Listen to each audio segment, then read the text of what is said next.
It's time for Reason. But what else can we do?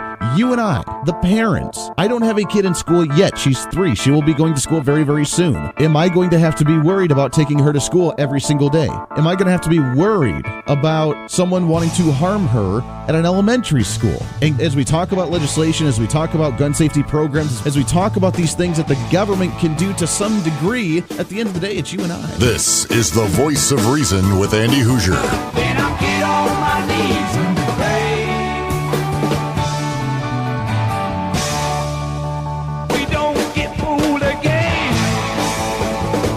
Don't get fooled again. That's what I'm talking about. Welcome into the Voice of Reason. Good Wednesday morning. Have you noticed that the days go really, really fast? I mean, we're already Wednesday. We're halfway through the week. You're seeing the light at the end of the tunnel. You see a Friday coming upon you, and you're ready to celebrate already. It is Wednesday. It is the middle of the week. Hopefully, it's been a wonderful week for you so far, and let's keep that momentum going. What do you say? Welcome into the Voice of Reason, broadcasting live from the heart of the nation, right here in Wichita, Kansas, on the Big Talker, KQAM, and KGPT TV as well, channel 2610. Welcome aboard across the entire Mid-American network. We love having you along on a Wednesday morning. 8 minutes past the hour, 316-721-8255, 316-721-TALK. If you want to join into the program, you are more than welcome to do so. Facebook Live is up and rolling as well. Social media is wide open. You can shoot me a message anywhere you want to. I got into a nice debate on Twitter the last couple days, which I never do because I never get on Twitter. I never tweet. I'm not a tweeter. That's just not what I do. But I got on there, and I've seen some posts over and over and over again, and I've noticed, I don't know if you've noticed this or not, but the latest argument in the gun control debate is the activists going against trying to control guns, which we'll talk about this a little bit more in hour number 2. I don't want to get into it too much right now, but I found it ironic that now I think the Democrats and the progressives wanting to ban AR-15s, wanting to ban the semi-automatics, I think they're desperate. I really think that they're kind of in a state of desperation because they have a shooting. They usually are able to advance gun control at that time and scare everybody about guns, and instead we're debating on whether we should allow teachers to carry firearms. We're debating on whether we should allow more security guards in the schools. We're debating on whether we should expand gun rights as opposed to restrain them, and they don't like that. And their latest, most desperate attempt to try and control guns in the country is now trying to break down the speed of the bullet. Have you seen this argument lately? The speed of the bullet, how the AR-15 shoots a lot faster so they can rapid fire and shoot out a couple more bullets quicker than if you're trying to actually carry a handgun. And if a teacher has a handgun and they're still at a disadvantage because of the fact the teacher has a handgun while the shooter may have an AR-15, and it's just not a fair fight because the speed and the intensity and the velocity of the bullet is much more intense than of a handgun. And they're trying to act like the experts of people who actually know about guns to try and break down the speed and velocity and the power of a AR-15 or an assault rifle or a semi-automatic rifle as opposed to carrying a handgun. These are the ones who think that there's a chainsaw attached to the end of the gun, for crying out loud. These are the same individuals that think that when you see the videos on social media or on TV where they do the demonstrations of how an AR-15 can impact a watermelon, they're using a 12-gauge pump-action shotgun because they don't know what guns are, but now all of a sudden they're experts on the velocity of the bullet and the speed and the potential power of the bullet compared between the two different firearms, trying to say that it's a disadvantage, and it's ridiculous to try and have teachers carry firearms. I find it ironic that now all of a sudden they're the experts on guns, when they would realize that if you're in a firefight, I mean, for all of you that's maybe been in the military or been in law enforcement and you've been in some type of shootout and some type of active shooter situation, do you really think, oh, well, I got a handgun and my bullet goes at this speed per second and their bullet goes this speed per second, so therefore they're going to get 2 shots over me? Do you really think that that's what they think about at that time? Do you really think that they're going to be the intellectual elites that are trying to break down the speed of the bullet when you're in an active shooter situation? No, that's not what you do. You say, I'm going to eliminate the threat. I'm going to shoot the bad guy because they're shooting at me. And then once I eliminate that threat, then they will not be shooting any more bullets, regardless of how fast those bullets may potentially be coming at me. The millisecond differences between what they have and what you don't think about that in the situation.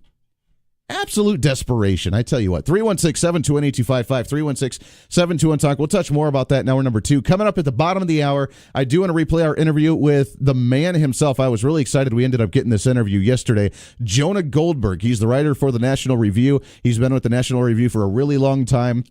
If you're familiar with the National Review, political news magazine, and he is a writer there. He's a best-selling author. He's a contributor to Fox News and USA Today and all these other media outlets. He's a great individual. We sat down and spoke with him yesterday on the 10-year anniversary memorial of William F. Buckley that happened yesterday, and some events that happen around the country the next couple of days when it comes to remembering William F. Buckley and advancing conservatism on that basis. So we'll play that interview with Jonah Goldberg coming up at the bottom of the hour.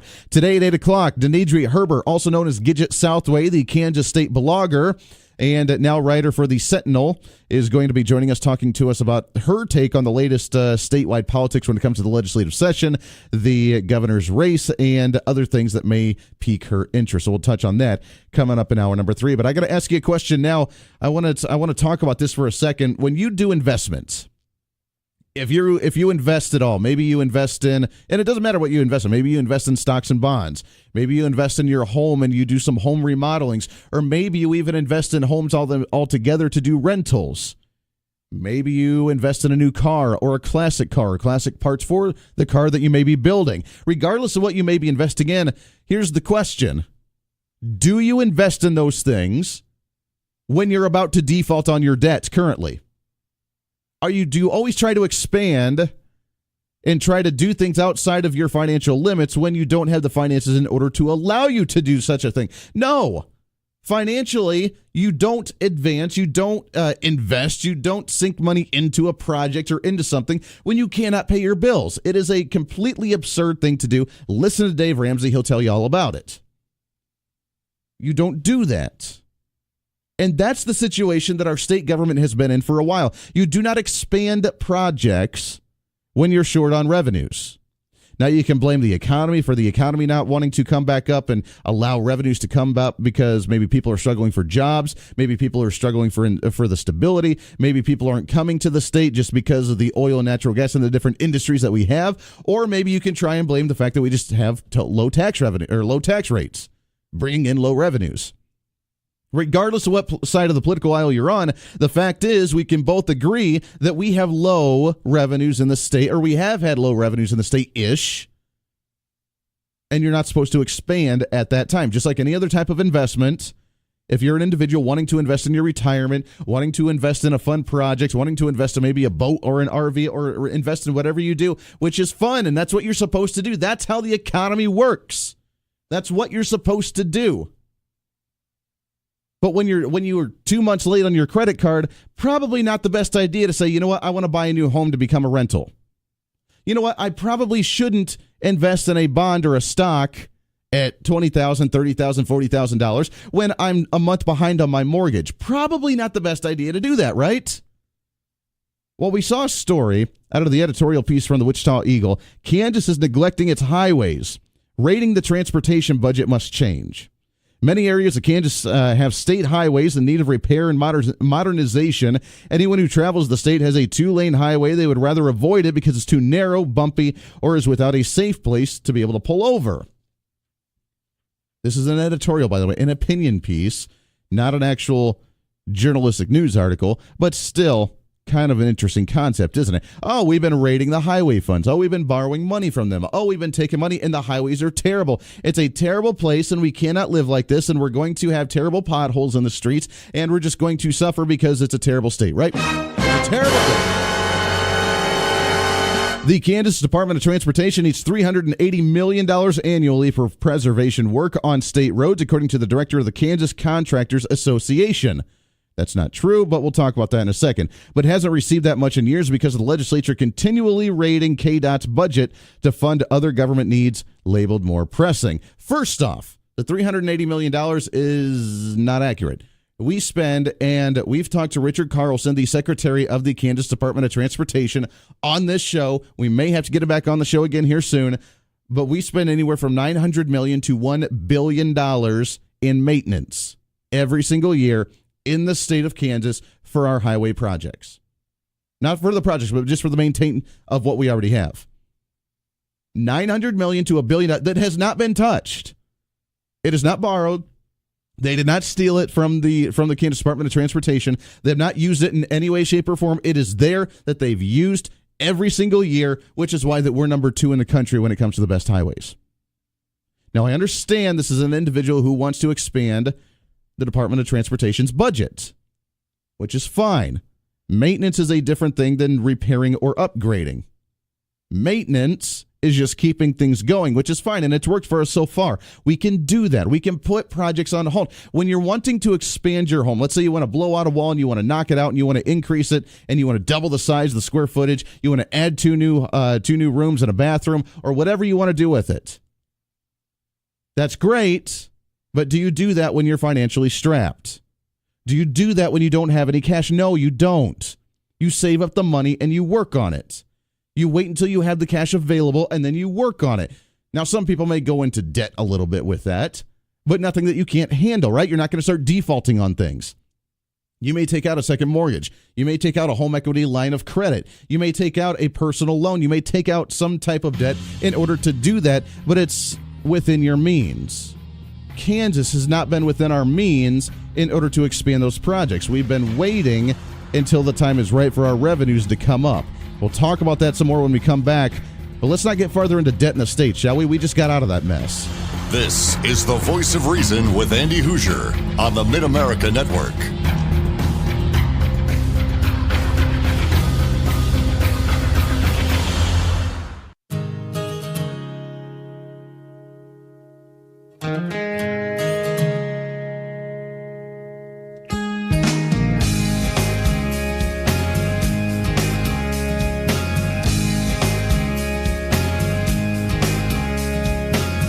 Welcome back into the Voice of Reason. Good Wednesday morning to you. Starting off a brand new day. Better than a cup of coffee, a shot of espresso, even an energy drink. When you're starting off your day, we appreciate you hanging out with us very much so. Welcome aboard as you're getting your day in gear. 316-721-8255, 316-721-TALK. The latest editorial out of the Wichita Eagle when it comes to the Kansas Department of Transportation and their attack, saying that we need more fundulation, baby.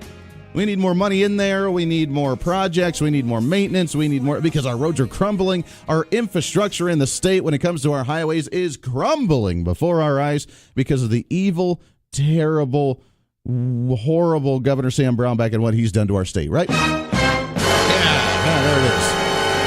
When that's just not the case. We've talked to the Kansas Secretary of State, Richard Carlson, $900 million to $1 billion every single year on maintenance, and we're number 2 in the country. And that's not just us saying that.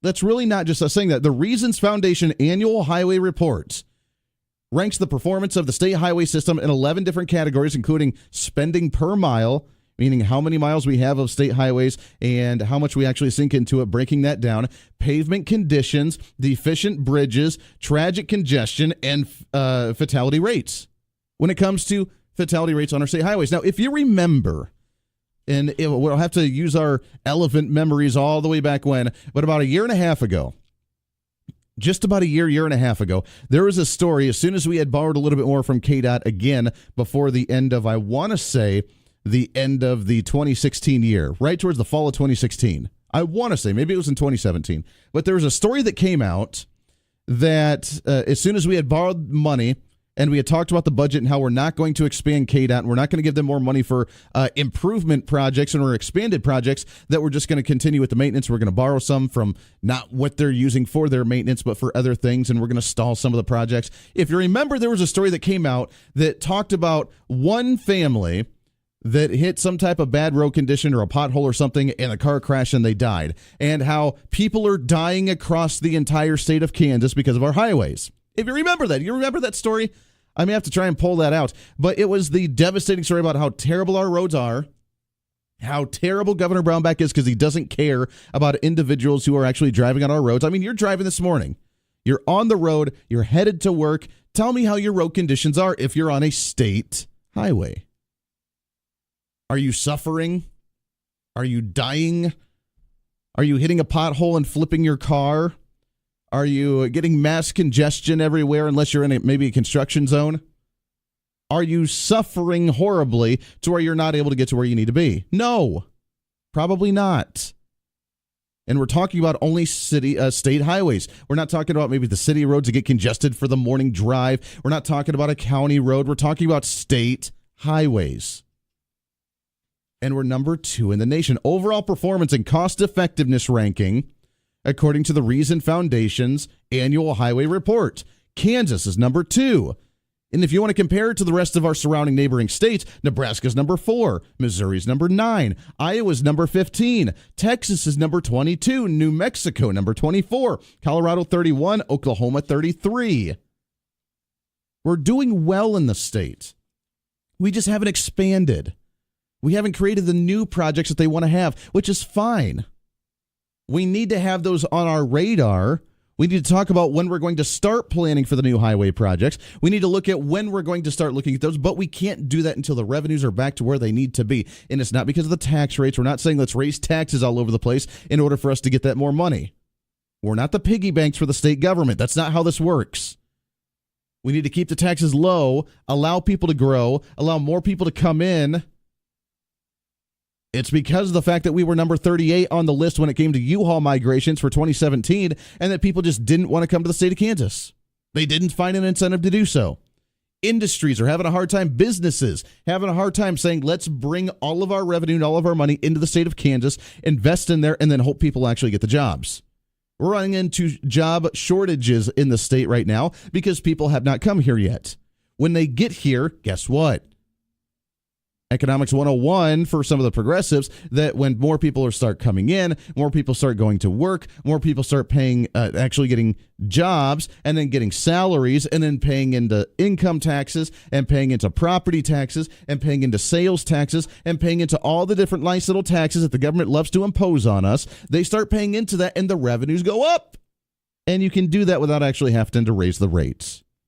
I know it's a crazy, wild concept.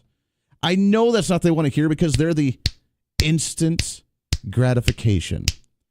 Instant gratification. We need it right now. And if we're not going to have people come in within the month, if we're not going to bring in 200,000 people into the state of Kansas, then we will raise your taxes because we as the government are more important than you, the peons, the peasants that are going to work paying for the government every day. That's their mentality. That's literally, and it's a sad mentality to have. And it shouldn't be because our government's relatively small compared to other states. But that's the reality of what we live in the state of Kansas right now. And not all of them, don't get me wrong, it's not all of the legislators, but it is many who say your tax revenue is very important to the government and we're going to take it when we need it. And right now with the argument about educational funding, with the highway funding, with the judiciary system funding, with everything else that they want to have funding for, we just need to raise taxes. We need to raise your taxes. We may wait one more session until after the election so we can tell you on the campaign trail that we did not raise your tax, but then we'll do it in 2019. Don't worry. It'll be fine. But we need your money because our highways are crumbling at number 2 for the best quality in the country. There it is. Bottom of the hour news coming up. When we come back, we'll play our interview with Jonah Goldberg from the National Review we had yesterday, along with your thoughts and calls. I want to hear from you as well today. It is a Wednesday. It is hump day. It's the middle of the week. You see the light at the end of the tunnel. Let's have a good one today, shall we? This is The Voice of Reason. Stay here.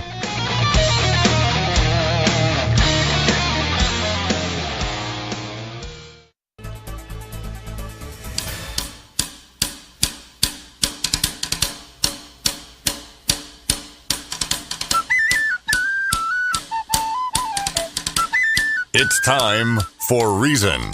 If this is a victory for Democrats thinking they have the momentum again, then let them have it. Because that's as far as they're going to go. In a state that was already won by Democrats, already predominantly blue, in a state where the Republican did not want to embrace current Republican trends. If you're not going to do that, then you're not going to win. End of story. It's very simple. This is The Voice of Reason with Andy Hoosier. Oh, yeah. Welcome into The Voice of Reason. It is a Wednesday. We are less than a month away from St. Patrick's Day, by the way, just in case you're aware. Just in case you forgot, don't worry, I'm here to remind you about that. Because that's what we do here on The Voice of Reason. Welcome in, broadcasting live across the entire Mid-American Network on a Wednesday morning. 316-721-8255, 316-72-ON-TALK, 36 minutes past the hour, and welcome aboard. I want to play an interview that we had yesterday. Now, I followed this guy for a long time. I've been a big fan. He is a best-selling author. He's been a contributor to Fox News many times. He's a contributor to many other news outlets. He is a writer, and actually he started the National Review Online portion of the National Review. And we got to speak with him yesterday, as yesterday was the 10-year memorial of the death of William F. Buckley, the conservative individual who started the National Review. And we got to sit down and chat with him yesterday. This is what he had to say right here on The Voice of Reason. He's a columnist with the National Review Institute. He's a contributor to USA Today. He's a contributor to Fox News. He's all over the board. I've been a big fan of his for a really, really long time. Jonah Goldberg is on the line with us. Jonah, how are you, my friend? I'm good. It's great to be here. Thanks for having me. I appreciate very much you coming on the show today. What a day it's going to be today with the remembrance of William F. Buckley, what he's done for the conservative movement, and how we can learn from what he did back then for us to be able to advance conservatism today. Today's a really special day for you. It is. It was 10 years ago today that Bill passed away, and I was lucky enough actually to get to know William F. Buckley before he died. I wouldn't say we were close or anything like that, but there are these moments where once he goes, no one who works at National Review going forward will ever have known him. I mean, it's one of these. He's one of these great figures of the 20th century, and I count myself very lucky that I got to know him as well as I did. And we live in a moment where conservatism has changed a lot. I don't think necessarily for the better since Bill left. A lot of what Bill stood for was fearlessly, forthrightly, humorously, intelligently, and civilly going after his ideological opponents. Mm-hmm. And these days, it's not just a problem on the right. It's really a problem. All this is a problem downstream of the problems with our culture and our politics. But these days, shouting and insults and just going to annoy the other side has replaced any semblance of actual sort of civil discourse or even pointed but serious disagreements. Sure. Instead it's just soundbite versus soundbite. It's substance. I mean, we're lacking substance right now. I've seen different memes on social media it says that we're overloaded with information. We're lacking leadership and we're lacking guidance on how to actually adapt to that information, because right now you can search anything online, that's fine, but unless you actually have some context to it and some substance to back it up, then it's really essentially useless. And with society today, especially with the young generation, which, I'm 29, I'm a millennial myself. I'm trying to go through that myself as well. So I was on the tail end. I got to read about William F. Buckley. I didn't actually get to listen to a whole lot of it myself, but yeah. It's a troubling time because, as you mentioned, we're not having a serious dialogue from both ends, and then we become more fringe on both ends. We become to the point where we don't even want to hear the opposition, and that's not healthy for a society. No, that's right. Look, the way I always put it is we're drowning in information, but we're starving for knowledge. Mm-hmm. And you have this situation. Social media sort of makes everything worse. And I say that as somebody with, 280-something thousand Twitter followers, and I like social media. I like Twitter. But so much of cable news, Twitter, everything is, geared around this idea that if the other side hates it, it must be worth saying. And, and the highest principle for a lot of people, particularly a bunch of people younger than me on the right, is, if you can say your tears are delicious about something, mm-hmm.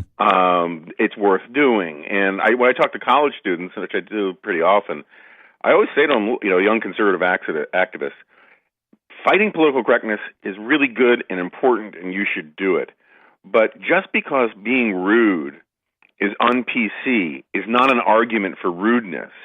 If you need to be rude, it's got to have a really good point. Sure. Right? It can't just be, oh, look at me, I'm getting attention, I'm offending people. You can offend wrong people the wrong way. Sure. And that's sort of been lost in this equation. I think and that thinking has taken over so much of things like CPAC and so much of the sort of online world of conservative debate. Sure. Was it that way back in the day when William F. Buckley was fighting for conservatism at the time as well? We saw, he lived during the time when there were the protests during the 70s, when we had the revolutions, when we had the things going on, and it was a very interesting time as well, and a lot of people at that time felt offended. Now the activists today feel like they're fighting that same type of fight, but is it really the same type of scenario? I think the times have changed. You got to remember, times have changed for the better. Sure. You know, this is one of the arguments that people made for Donald Trump, is that conservatives haven't conserved anything, blah, blah, blah, blah, blah. I get what they're talking about, and there are a lot of social issues that have gone the wrong way over the last 30 years. But people forget, you know, when Donald Trump talked about how America is plagued by crime and this American carnage must stop, we were at 20, 30-year historic lows in crime. Our cities are safer. I grew up in New York City in the 1970s in a neighborhood where Death Wish, the movie, the Charles Bronson movie, was set. Now New York City, you know, you can literally walk, thanks to conservative governance by Rudy Giuliani, you can walk from one end of Manhattan Island to the other at 3 a.m. drunk, and the chances of being mugged are very, very small to almost non-existent. And so there's been a lot of progress. Back, you know, in California, in I think 68 or 69, there was something like 130 bombings across the state. You had, you know, militants and Black Panthers and protests and domestic terrorism from the Weather Underground all around. And things just aren't that bad now. Mm-hmm. But they feel bad because of the way we live, the way civil society has eroded. And yeah, Bill gave as good as he got, and he was a fighter. But one of the great contributions that Bill made back in those days was the left was desperate to make the segregationist governor of Alabama, George Wallace, the face of American conservatism. Sure. And he was he appealed to this sort of Yahoo racist kind of slice of American sort of right-wing populism. And Bill comes out of, you know, this sort of very intellectual, very erudite. He could beat John Kenneth Galbraith and Norman Mailer and Gore Vidal in debates on their own terms. And it was this great source of sort of self-esteem and confidence for American conservatives who are being told constantly that they're just a bunch of wahoos and fools, that you can be a true intellectual, a true charming intellectual, a funny raconteur, and still hold these conservative views. And that was one of the things that saved the conservative movement from descending into crankery. Mm-hmm. Now anybody who talks like an intellectual, you know, you hear the safeties on rifles clicking all over the place because they don't want to hear it. They just want to hear the Yahoo stuff, or at least a lot of people do. And I think that's a sad commentary on sort of where we are. And don't get me wrong, I've done plenty of my own smash mouth, hardcore, conservative, you know, duke it out stuff. And there's a place for some of that, but it's the problem is just the ingredients in the cocktail have gotten out of whack. Well, I mean, how much do you think the media contributes to that as well with the mainstream? I mean, with the 24-hour news cycle that goes along, trying to feed on not substantial issues or even trying to demonize the conservative movement as much as it does, both for Donald Trump and for just the average mainstream conservative? I mean, how much does the media play a role in this? I mean, media plays an enormous role. There are producers at all of the networks, right? All the daily sort of line producers at the networks, they look at their ratings in 15-minute increments. Mm-hmm. And they are convinced, I think wrongly, but they are convinced that if they don't continuously feed the base, their core viewership, what it already believes and what it already knows, that they'll dip in ratings. And so this creates a sort of centrifugal force that polarizes the conversation even more. Plus, TV in general makes people stupid. And I say this as a former television producer. I've been a Fox News contributor for 6 years, something like that. Before that, I was at CNN. If all you do is get your news from television, you are not getting a nutritious news diet, because TV is fundamentally an entertainment medium. It is about passion and emotion and pitting people against each other and personalities. And people don't want, or at least the TV at this stage doesn't really lend itself to someone from side A saying to someone from side B, you make a good point. Mm-hmm. That's not what people want to hear, and or at least that's not what the producers want to hear. Sure. And so it's, you know, George Orwell had this great line where he says, a man can feel himself a failure and take to drink and become all the more of a failure because he drinks. Sure. Yeah. That's a dynamic everywhere. No, absolutely. We're talking with Jonah Goldberg from the National Review. Talk about the event that's happening today. As you mentioned, 10 years of the passing from William F. Buckley, and we're remembering him today. What are you guys working on throughout the country? So we got, if people go to the National Review Institute website, which is just nrinstitute.org, you can see that we're going to have events we're having an event today in Washington. I think that's actually sold out, but I think it's going to be on C-SPAN. Check your listings. And then we're going to be in Washington March 1st.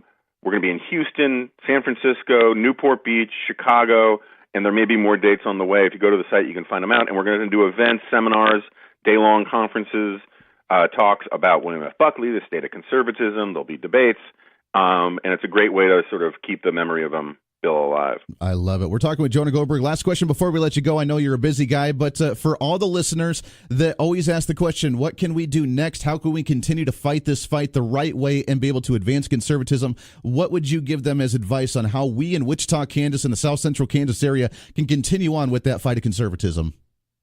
Oh, it's more about championing an attitude. Sure. Gratitude. Be grateful for this country. Gratitude opens your heart.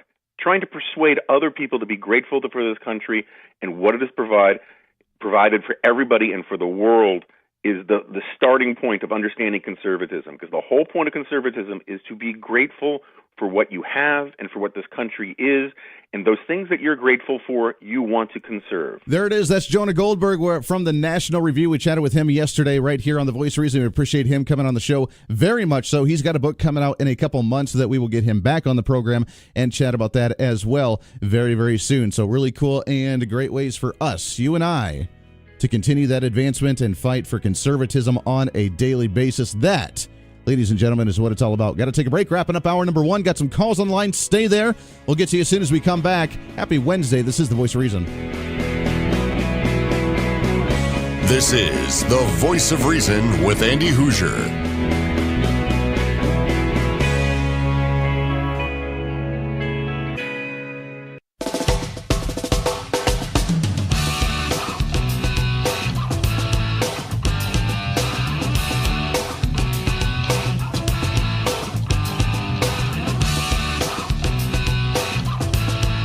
Welcome back into The Voice of Reason, wrapping up hour number 1 right here on the Mid-America Network. Appreciate you hanging out with us today. 316-721-8255, 316-721-TALK. You see the light at the end of the tunnel.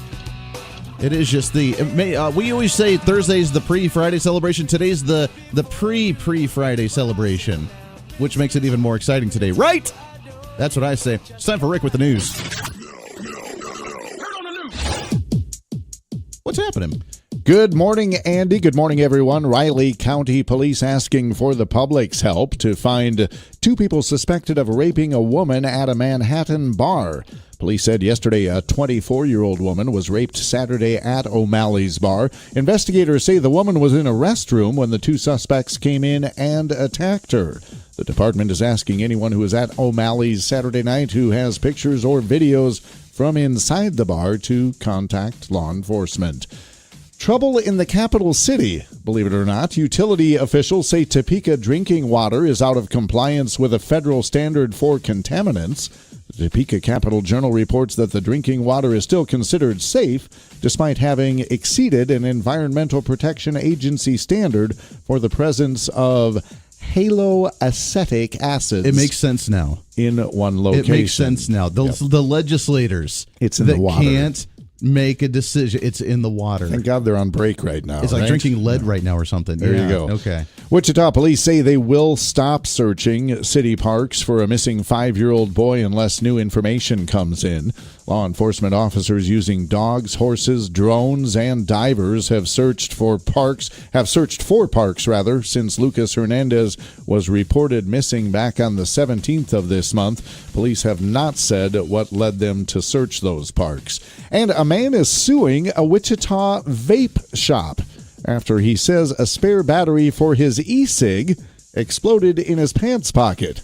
Wichita Eagle reports that Daniel Anderson filed a lawsuit earlier this month in Sedgwick County District Court against Big E's Vapor Shop.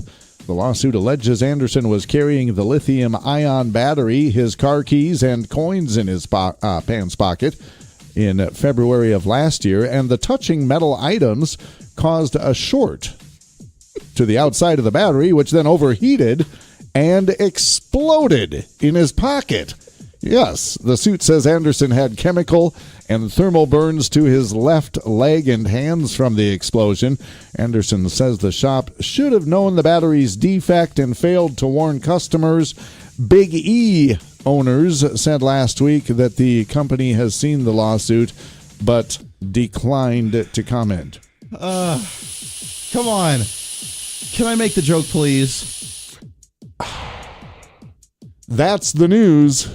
That's the news. And I'm out of here. You're right. There it is. And that's the news. I'm not going to do it. I'm not going to do it. I'm not going to make the joke. Let's go to the phone, shall we? 721-8255-721-TALK. Good morning. What's your name? Matt. Hey, good morning, Matt. How are you? Well, I got my last Black History lesson here for the year. You got a minute and a half. Go for it. Okay, I just want to say that it was Carter G. Woodson who put in his Journal of the Negro paper who first started Black History because he was interested in dispelling a lot of myths about black people that was purposely done to try to degrade and dehumanize black people. Sure. And over the years, they had to fight that all the way to today. You know, there's still people trying to dehumanize them. However, the struggle for that still continues, and it will probably still continue into this century as well.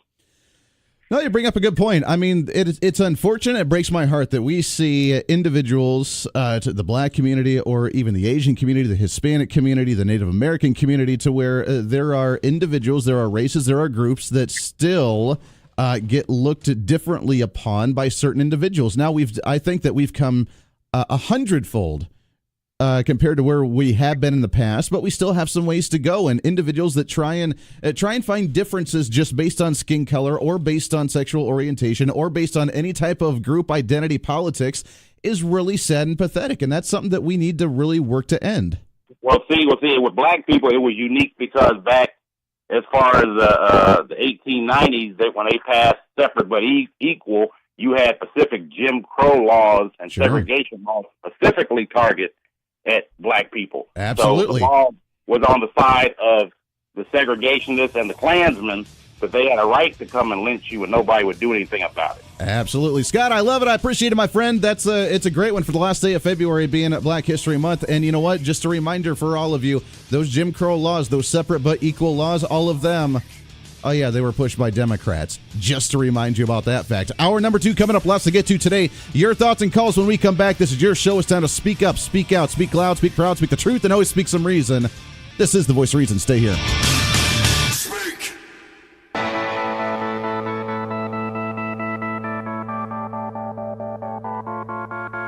It's time for Reason. But what else can we do? You and I, the parents. I don't have a kid in school yet. She's 3. She will be going to school very, very soon. Am I going to have to be worried about taking her to school every single day? Am I going to have to be worried about someone wanting to harm her at an elementary school? And as we talk about legislation, as we talk about gun safety programs, as we talk about these things that the government can do to some degree, at the end of the day, it's you and I. This is the Voice of Reason with Andy Hoosier. Then I get on my knees and pray. We don't get fooled again. Don't get fooled again. Yeah, welcome into the Voice of Reason, hour number 2 of the Voice of Reason right here on the Big Talker, 1480 on the AM side, 102.5 on the FM side, KQAM, also simulcasting on KGPT TV, channel 2610.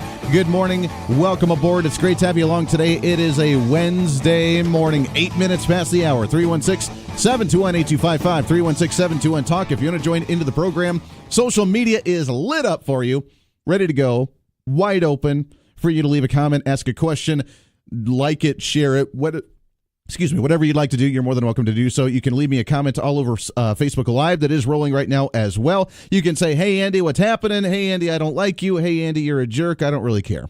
It makes no difference to me, but leave a comment, like it, share it. We appreciate you very much when you do. Coming up in hour number 3, We have Danedri Herbert with Gidget, also known as Gidget Southway, from the Sentinel, the conservative online media source holding the media and government accountable in the state of Kansas. And we're really excited about her joining the show. It's been a while since we've chatted with her on the air. So that's coming up in hour number 3. We got some calls on the line here as well. I'm going to take you in just a minute. I do want to, however, start off with a good story. You know, in the media, in the news and politics, it's a very negative kind of world. And after a while, when you live in so much negativity, it's really, really hard to try and stay positive. And after the shooting that happened a couple of weeks ago in Florida, and everybody's still all up in arms about gun control now, and we're trying to figure out what to do with safety for our children, and we're concerned about all of this, sometimes we just need some good news. And I've mentioned this before, and I don't like to talk about it too much, but the shooting that happened at my high school, and I've used this example many times before because it's relatable. But after the shooting, we realized that there was nothing anybody could have done. Now, that's different from what a story came out with in the Denver Post about a week or so ago with an opinion piece trying to say that because of the shooting that happened at my school, of a random individual coming from Denver, driving 45 minutes up into the mountains, going to our school, pulling a gun, holding students hostage, and then killing one of them in the end, we realized that it was not a gun control thing because he used a handgun. There was nothing anybody could have done. He was an individual that was very sick. He had written a very, very long suicide letter to his family saying that they would regret what he was about to do, and he went and did something bad. It was a random act of violence, a random act of devastation that completely destroyed a tiny little mountain town of Bailey, Colorado.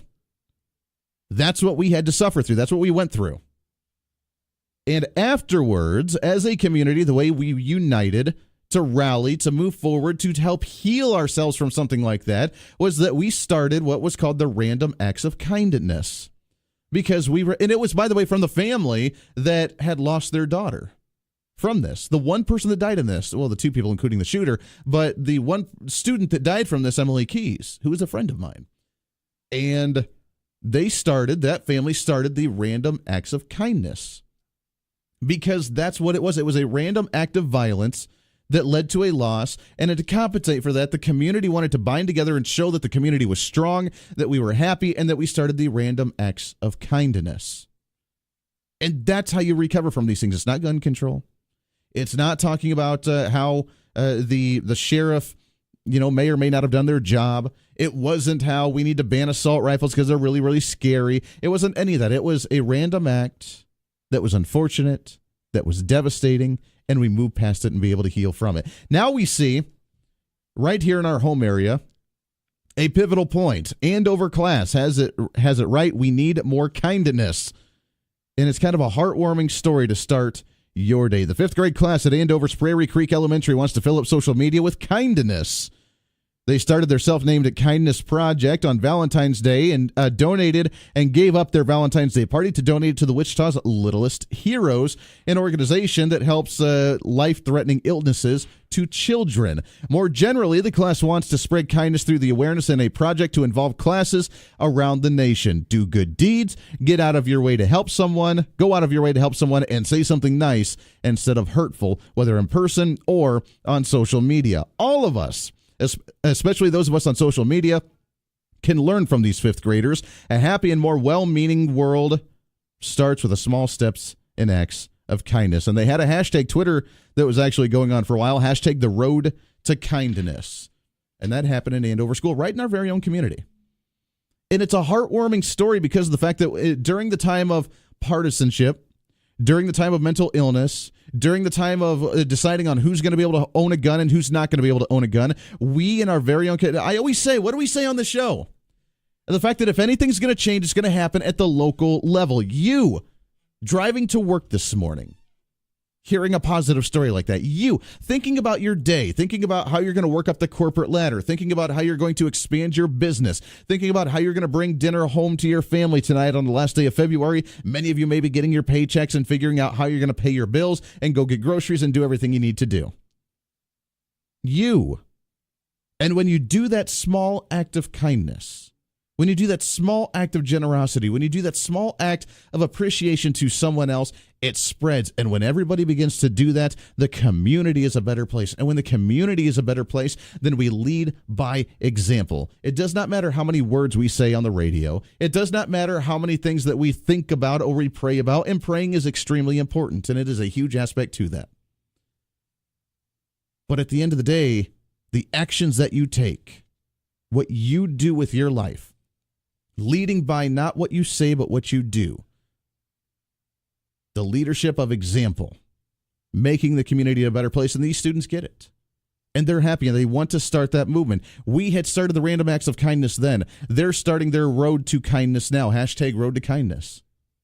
And when we do that, we're not going to see shootings in our community. It may be happening around us in the rest of the world, but we're not going to see it in our community. And then eventually, if anybody still has half of an IQ to be able to say, wait a second, how do we make this better? Instead of saying, oh, we need to go after the guns, we can say, look, let's take the role in the examples of the people that aren't seeing these shootings, the communities that aren't seeing these mass murders going on, the communities that are actually happy, that are flourishing, that are doing very well. How can we mimic what they're doing? And when they look at us, they'll be able to see. They'll be able to see what we're doing. It's the same as politically, the way the rest of the country is looking at Kansas right now under the microscope, because so many Kansans, so many Republicans, so many conservatives have gone up to the Trump administration. Where do we go from there? Well, guess what? We have new blood coming up. We have new faces of conservative movement. We have new young voices rising up and saying, I will fill the shoes while we represent at the federal level. Everybody's looking at what Kansas is going to do. The failed Kansas experiment, quote unquote, from former Governor Brownback, and the tax breaks. And then us wanting to raise taxes, and us wanting to create more regulations, and us wanting to spend more, and all of that. We're under the microscope right now. Whether we're going to expand Medicaid or not, one of the last holdouts that chose not to do so, and we're still fighting not to do so. In a good way, in my humble opinion. They're going to look at us.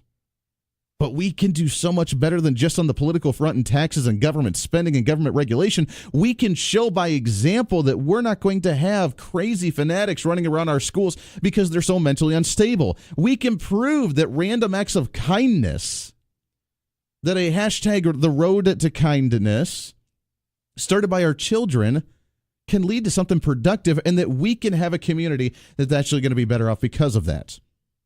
And that's a good way to be. 316-721-8255. Kind of a heartwarming story when it comes to starting off your day today. Now, when it comes to the shooting schools, the latest story, according to researchers at Northeastern University, say that even with the school shooting that happened in Florida, even with the disasters that have happened over the last few years, that schools today are safer than they were in the 1990s, according to these studies. U.S. schools overall are safer today than they were in the early 1990s, and there's not an epidemic of such shootings. A new academic study is reporting, according to Northeastern University. Mass school shootings are extremely rare. The shootings involve students that have been declining since the 1990s, and 4 times as many children were killed in the schools in the early 1990s than they are today. Now, why didn't we hear about that as much then? Maybe because of the media. Maybe because of lack of access to media. Maybe because of not as much of a crazy political agenda to get rid of guns. Maybe not because we didn't focus on that as much. And maybe because we actually have a somewhat of a happy family household. And we're working towards making that better. We recognize the problems, we're addressing them, and we're making them better. And with the school shootings that have been happening over the last 10, 20 years, we're still better off than the early 1990s. Now think about that for a second, because right now all you hear in the media is that it is terrible, it is horrible, that your kids shouldn't be going to school right now because it's unsafe, because we don't have security, because we have too many guns in the country, because we have too many guns in the hands of bad people, and it goes on and on and on and on. There's not an epidemic of school shootings, according to James Allen Fox, the Littman Family Professor of Criminology, Law, and Public Policy at Northeastern University. There are about 55 million school children in the United States today. And over the past 25 years, about 10 students on average a year were killed by gunfire at schools. 10 a year. Now, that's 10 too many. I don't like that fact. But compared to the 55 million over the entire nation, not a bad stat, is it? We're doing better. How do we try and fine-tune that? That's what we have to discuss and what we have to work on. But the good news is that we're getting better. Society as a whole, regardless of what the media tells you, society as a whole is doing better, is doing very well. And we're growing. Now we have some pockets of shenanigans. We have the Antifa movement. We have the extreme Black Lives Matter movement. We have the radical progressives. We have the Bernie Sanders-ites. We have some that are causing some stirs. But there's always going to be those in society that are causing the stirs. The black sheep of the family, the ones that always like to just cause an issue because they can cause an issue, because they feel they're entitled to cause an issue. You're always going to get those. The response should be that we're going to ignore them and look past them because we're actually advancing in society while they're staying stagnant and actually just spinning their wheels thinking that they're doing something productive. And you pat them on the head and you say, oh, good, how great, I'm so glad that you're doing something. I'm special! That's really how we have to move forward with them. The thing to remember is that there are extremely rare events when it comes to school shootings. No matter what you can come up with to prevent it, the shooter will always have a workaround. And that's the argument that we've been using for a long time, isn't it? We had a school shooting. Are you going to ban the AR-15? Nah. Why should we ban the AR-15? It's been legal. People are not going to give them up. They're going to be in the community. And if someone wants to get one, they will find a way to get one. If someone wants to cause a scene or wants to cause harm, they will find a way to cause harm. End of story. And we've talked about this a little too much lately when it comes to the actual school shooting part, but when it comes to the aspect of defending, protecting, keeping safety to our children, and looking at the numbers, we have to remember the numbers and the facts in order to make this a legit discussion. It cannot be based on emotion. I understand that the families obviously are very emotional down in Florida. Obviously. That does not mean that we should take whatever they say to heart, and we should actually act on that right now because they're emotional and they're not thinking through things clearly. The students the same way. Why all of a sudden are we listening to students when they've gone through trauma? They're emotional. They don't have any understanding of the Constitution, really, unless, well, they don't because they're high school students. They may have a general understanding, but they don't have a law degree. They don't have a constitutional degree. But now we're listening to them on why we need to ban guns because they've been through a trauma. They're emotional, and they just want some action done so they feel better. Not be better, but feel better. 316-721-8255, 316-721-TALK. It's interesting to look at the actual numbers on how we're progressively getting better, but yet the realm is the media is trying to tell us that it's getting worse on a daily basis. Let's go to the phone, shall we? Good morning. What's your name? Yeah, this is Jim. Good morning, Jim. How are you? I'm a day older today. Well, that's better than the alternative. Everything. I mean, acne is much better than the alternative. Exactly. There you go. Anyway, 2 points. Okay. The first point, if I recall my history, the most deadly attack on a school happened back in the 1920s or early 30s. It involved a couple of gallons of gasoline. Sure. And killed about 100 people.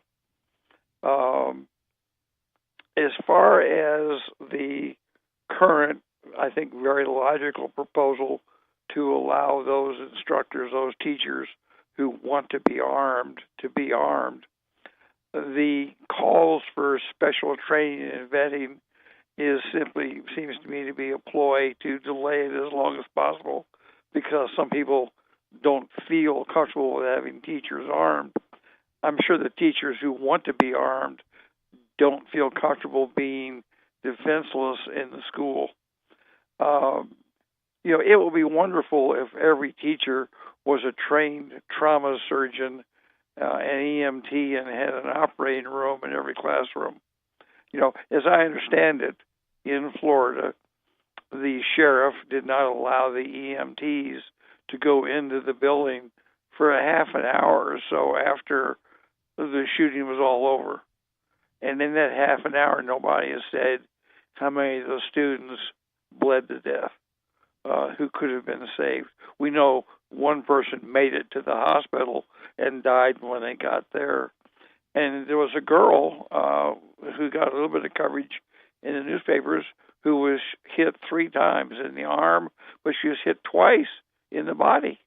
She was hit once in the chest with this super lethal, terrible rifle that everybody is angry at, and she was smiling and happy the other day at a press conference.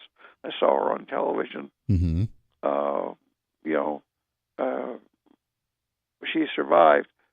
because the gun is actually not all that powerful. Sure. It's a secret. The truth is. Well, and that's the misconception that we're hearing right now. I mean, Right. right now, the last desperate attempt that the progressives are trying to talk about when it comes to gun control and banning the AR-15 is that if we arm teachers or faculty members with a handgun, that the velocity and the speed and the power of the gun is going to be much more rapid, much more extreme for an AR-15 than a handgun, and therefore they're going to be at a disadvantage, and it's going to be scary because they could shoot off 2 bullets compared to the same time that they could be firing off 1 bullet with the handgun, and it moves at a much slower rate, and it's going to be terrible. And now they're trying to be the experts when it comes to guns, when these are the people that don't know anything about guns. And we've tried the gun-free school zone for 40 years. And how's that worked?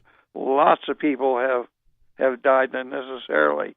And arming the teachers might, and I stress the word might, change the odds a little more in favor of the teachers and the good students. Sure. Because without that teacher being there with the gun, they're going to be defenseless. And for these lunatics, these people who want to go to a school because somehow that moment of glory in their mind, is all that matters. They aren't worried about their own life, other than they want to go out of the world having done something, because up to that point they have been nothing. Sure. Well, but if you can, if they have to worry, well, if I go to school, Mr. Jones might shoot me before I can shoot him, and Susie, because Susie wouldn't go out with me to the movies.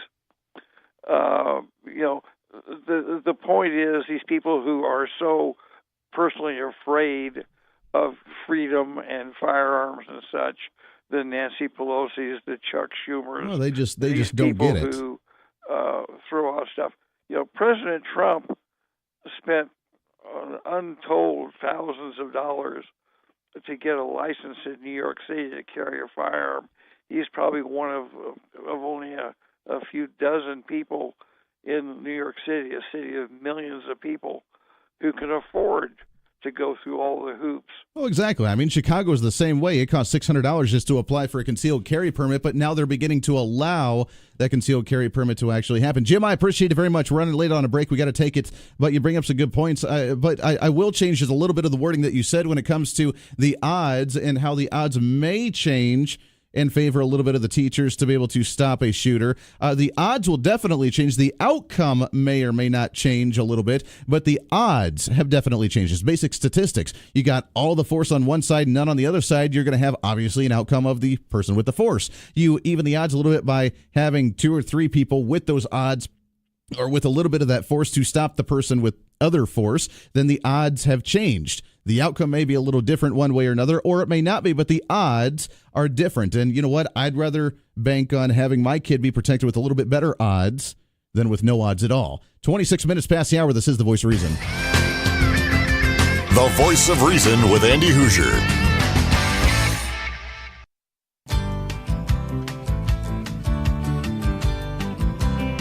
Well, we went a little long in that last segment. That's all right. We'll take a bottom of the hour break. We'll come back. When we come back, like usual, I have noticed a trend in politics, and that the majority of the issues we talk about, the majority of the current events, the big issues that we discuss, are misdirections, are fallacies, are the change, the chump change, the pennies under the couch, as opposed to the actual money in the bank, the big important issues that we seriously need to be addressing. We're chasing our tails trying to fix something that really does not have much of an interest on what we're actually doing. So when we come back, we'll look at the real numbers. If you want to look at keeping our kids safe and keeping them protected and keeping them happy and non-threatened at school, then maybe we should look at some other things in society. We'll talk about that when we come back. This is The Voice of Reason. Stay here.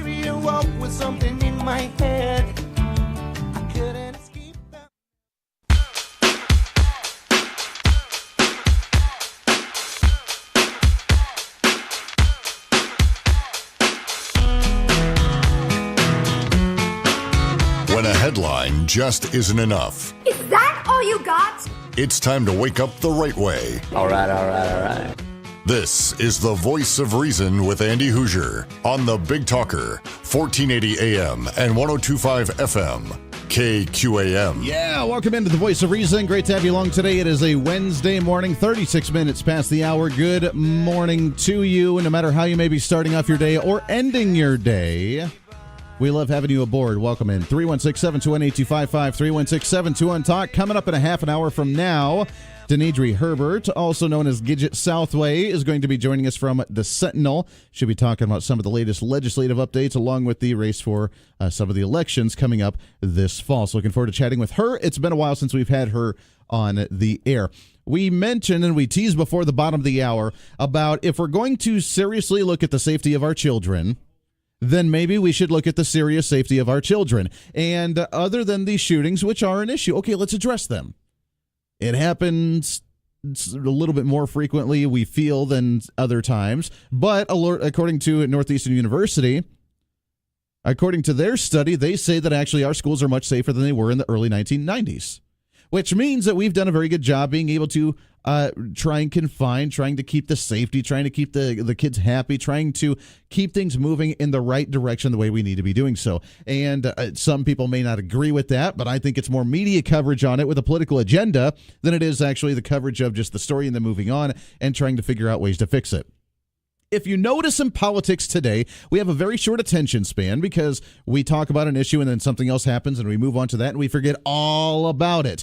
After the shooting that happened in Las Vegas, they talked about banning the bump stock. And then it sat there and it sat there and it sat there and it sat there. And the House of Representatives created a bill for national reciprocity. And then they tried to attach the Fix NICS bill along with the banning of the bump stock into a same bill. And that passed and it's sitting in the Senate. And it's been sitting in the Senate since early December of last year. Has it gone anywhere? No. Then after this shooting, even though a bump stock wasn't even involved in it, everybody forgot about it until this shooting in Florida. Now everybody's all about the bump stock again, even though the bump stock wasn't involved in the shooting. So President Trump says, hey, you know what? We're going to do a presidential memorandum, an executive order per se. We're going to have the judicial branch start looking at this, and we're going to ban bump stocks and any other accessories that may turn a legal weapon into a quote-unquote machine gun. And we're all obsessed about the school shootings and the problems that schools have when it comes to guns and the gun control. That's what the focus is. And according to Northeastern University, again, schools are safer than they were in the early 1990s. That on average, only 10 students a year die due to shootings in a school, when there's close to 55 million students in school in the country. If we want to look at, and again, this is the straw man argument that people have built. It's the distraction. It's the smoke and mirrors trying to address something that only creates a death of 10 individuals a year. It's not good. I'm not saying that those 10 are a good thing. What I am saying, though, is that there are serious issues that actually have more deaths on their hands than the school shootings every year. And one of them is being online bullying, social bullying. Now, I've, again, been in an argument with individuals on social media saying, well, you know what, semi-automatic rifles are not protected under the Second Amendment because there were no semi-automatic rifles during the writing of the Second Amendment, and therefore they are not covered, which, as you know, is complete baloney. And, of course, I responded by saying, fine, then your opinion on social media should not be validated, and I can shut you down because of that because social media was not created during the First Amendment. I mean, I don't know what you want me to say. And to go along with that, I think we should create a movement. If they want to create a movement to ban guns because guns are scary and they're different from when the Second Amendment was crafted, we should ban social media because social media leads to more bullying and leads to more teenage suicide than guns combined. Let's read some numbers, shall we? There are 55 million students in school. There are roughly 25 million within the age group of 15 to 24 years old-ish, let's just say. 55% of teenagers said that they have been bullied online or on their phone at some point in their life.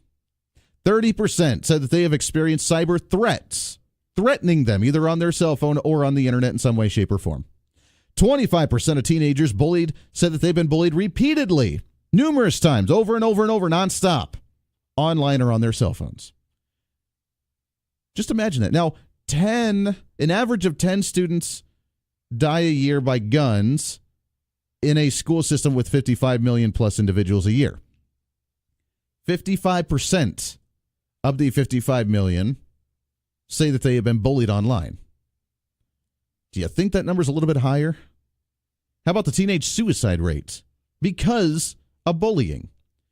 They average 13 suicides per 100,000 teenagers. 13 per 100,000. If you want to break it into the age group that they break it down to between 15 and 24, which they say is roughly about 25 to 30 million individuals, that's roughly, with the numbers of 13 per 100,000, that is close to 325,000 teenage suicides a year. 325,000 teenage suicides a year, and the number one factor for those is because of online and cyberbullying.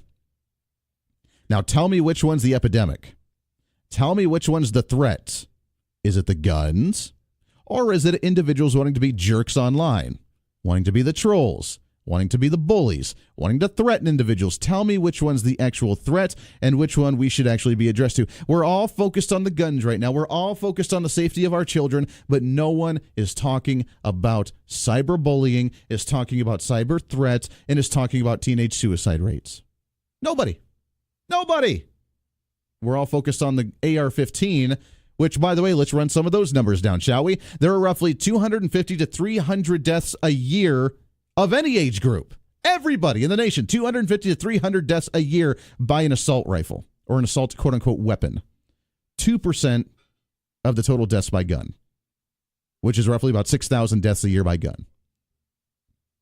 2%.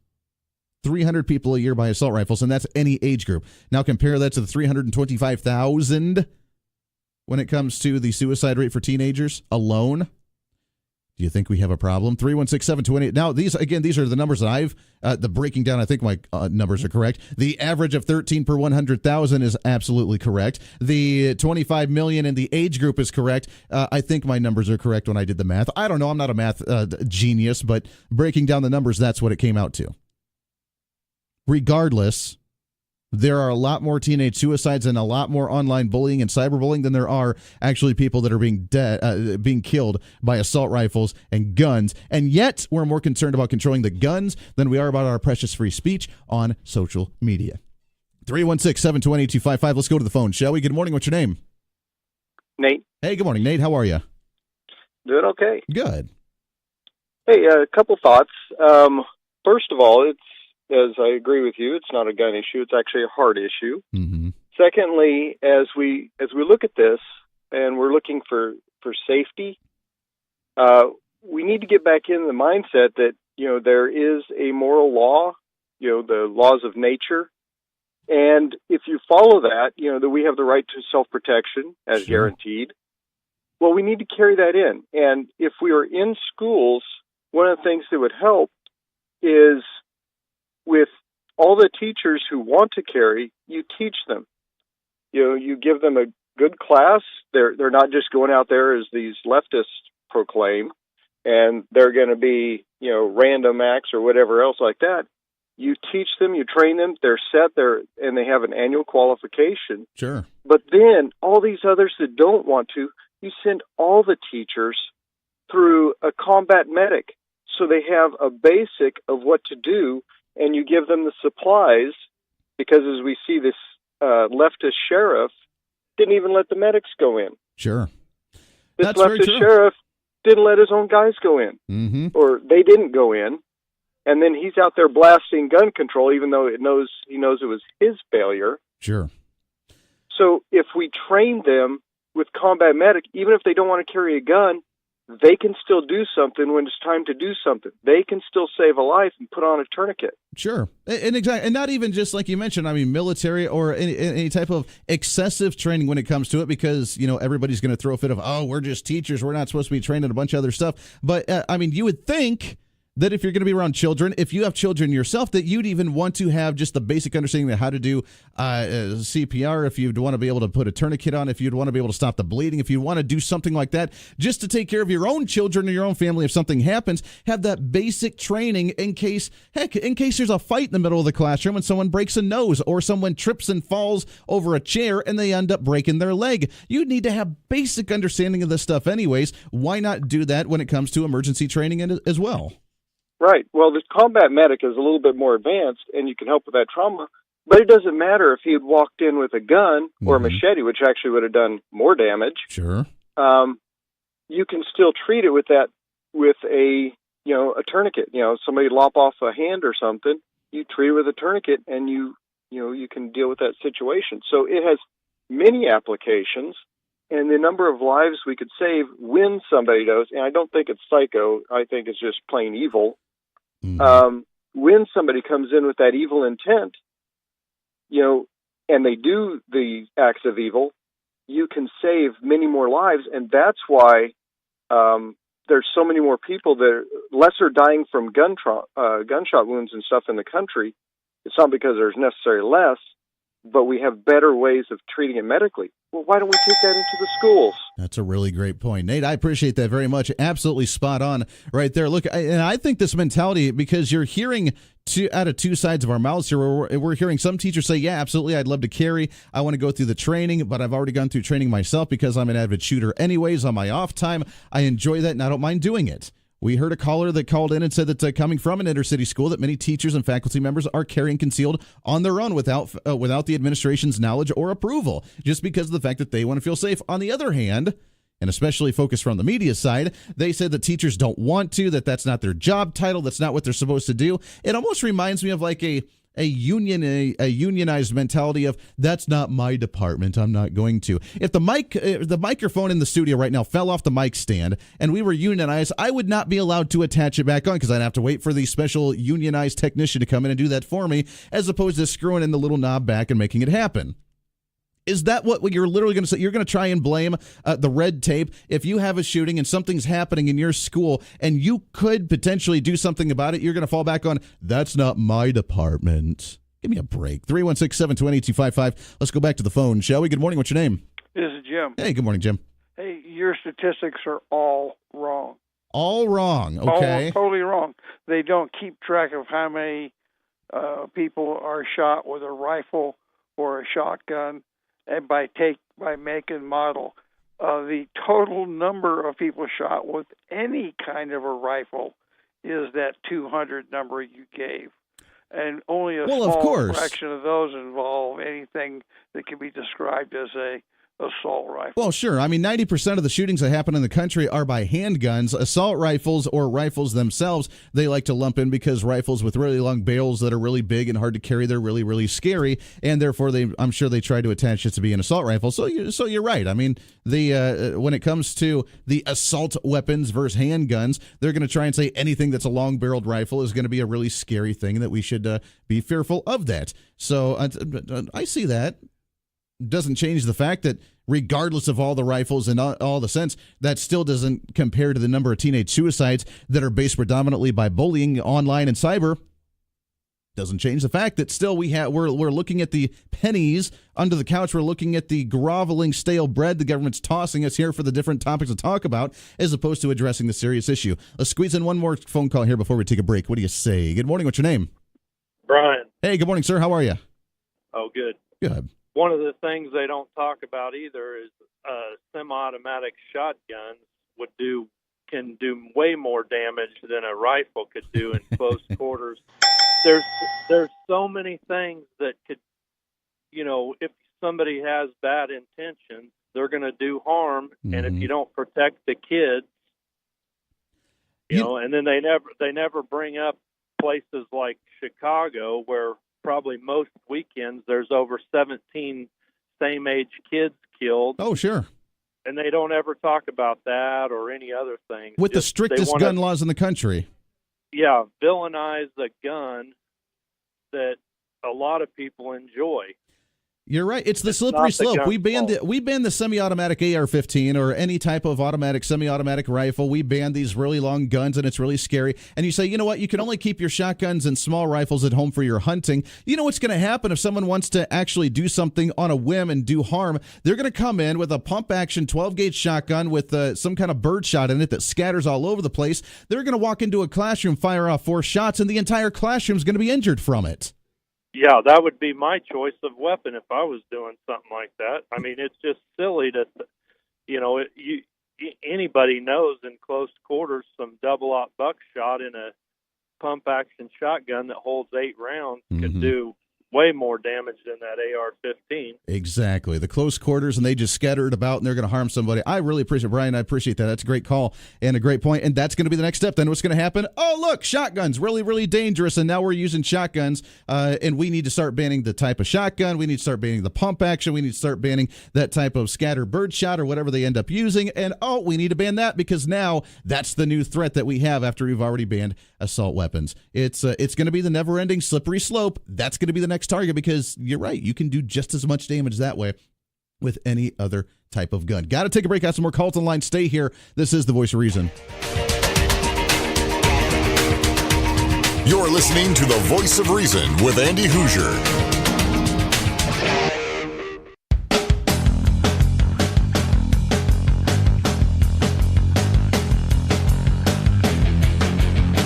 Back into The Voice of Reason, wrapping up hour number 2. Coming up hour number 3, Danedri Herbert from the Sentinel, also known as Gidget Southway. She'll be joining us, talking to us about some of the statewide stuff. But first, let's go with the Rick to the news. Boom, it's the humanity!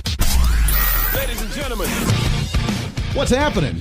Hey, Andy, good morning. Court records say more than 250 images and videos of child pornography were found on the electronic devices seized from Derby Middle School teacher Cody Chitwood. New details about 37-year-old Chitwood were included in the arrest affidavit Wichita Eagle obtained. Chitwood was charged earlier this month with 11 counts of sexual exploitation of a child. Wichita's regional director for family services with the DCF has stepped down from his post. KWCH-TV reports that last evening the DCF confirmed that Bill Gale resigned from his position, a spot that he's held on to since 2014. Gale previously worked as the Sedgwick County Election Commissioner. An effort is underway to bring the National Rifle Association's annual convention to Kansas. In a tweet yesterday, KSN-TV reports that former gubernatorial candidate Wink Hartman has offered Hartman Arena to the NRA to host its national convention. That's what I'm talking about. The convention scheduled to be held in Dallas this May, but the city's mayor pro tem in Dallas has said the organization should reconsider after 17 students were gunned down at a Florida high school 2 weeks ago.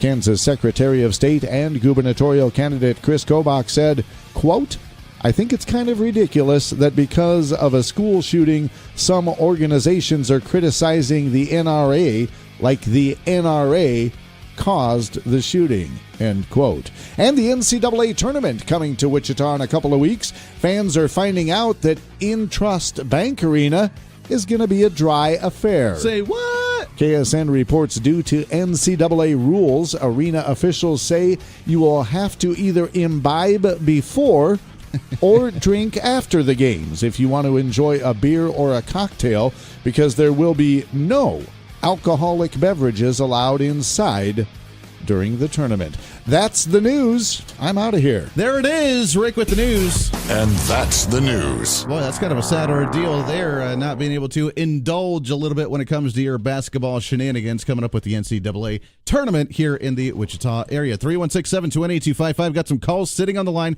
Hang tight. We'll get to you when we come back in hour number 3. Also, Danedri Herbert with Gidget Southway and the Sentinel. She'll be joining us to talk to us about some of the state issues. Have not gotten our weekly update from the state legislature as of yet. Looking forward to chatting with her in just a few minutes. As always, remember, this is your show. We talk about what's relevant to you and how you and I in the community can actually fix this. This is your show. It's time to speak up, speak out, speak loud, speak proud, speak the truth, and always speak some reason. This is The Voice of Reason, hour number 3, coming up in just a minute. Don't go anywhere.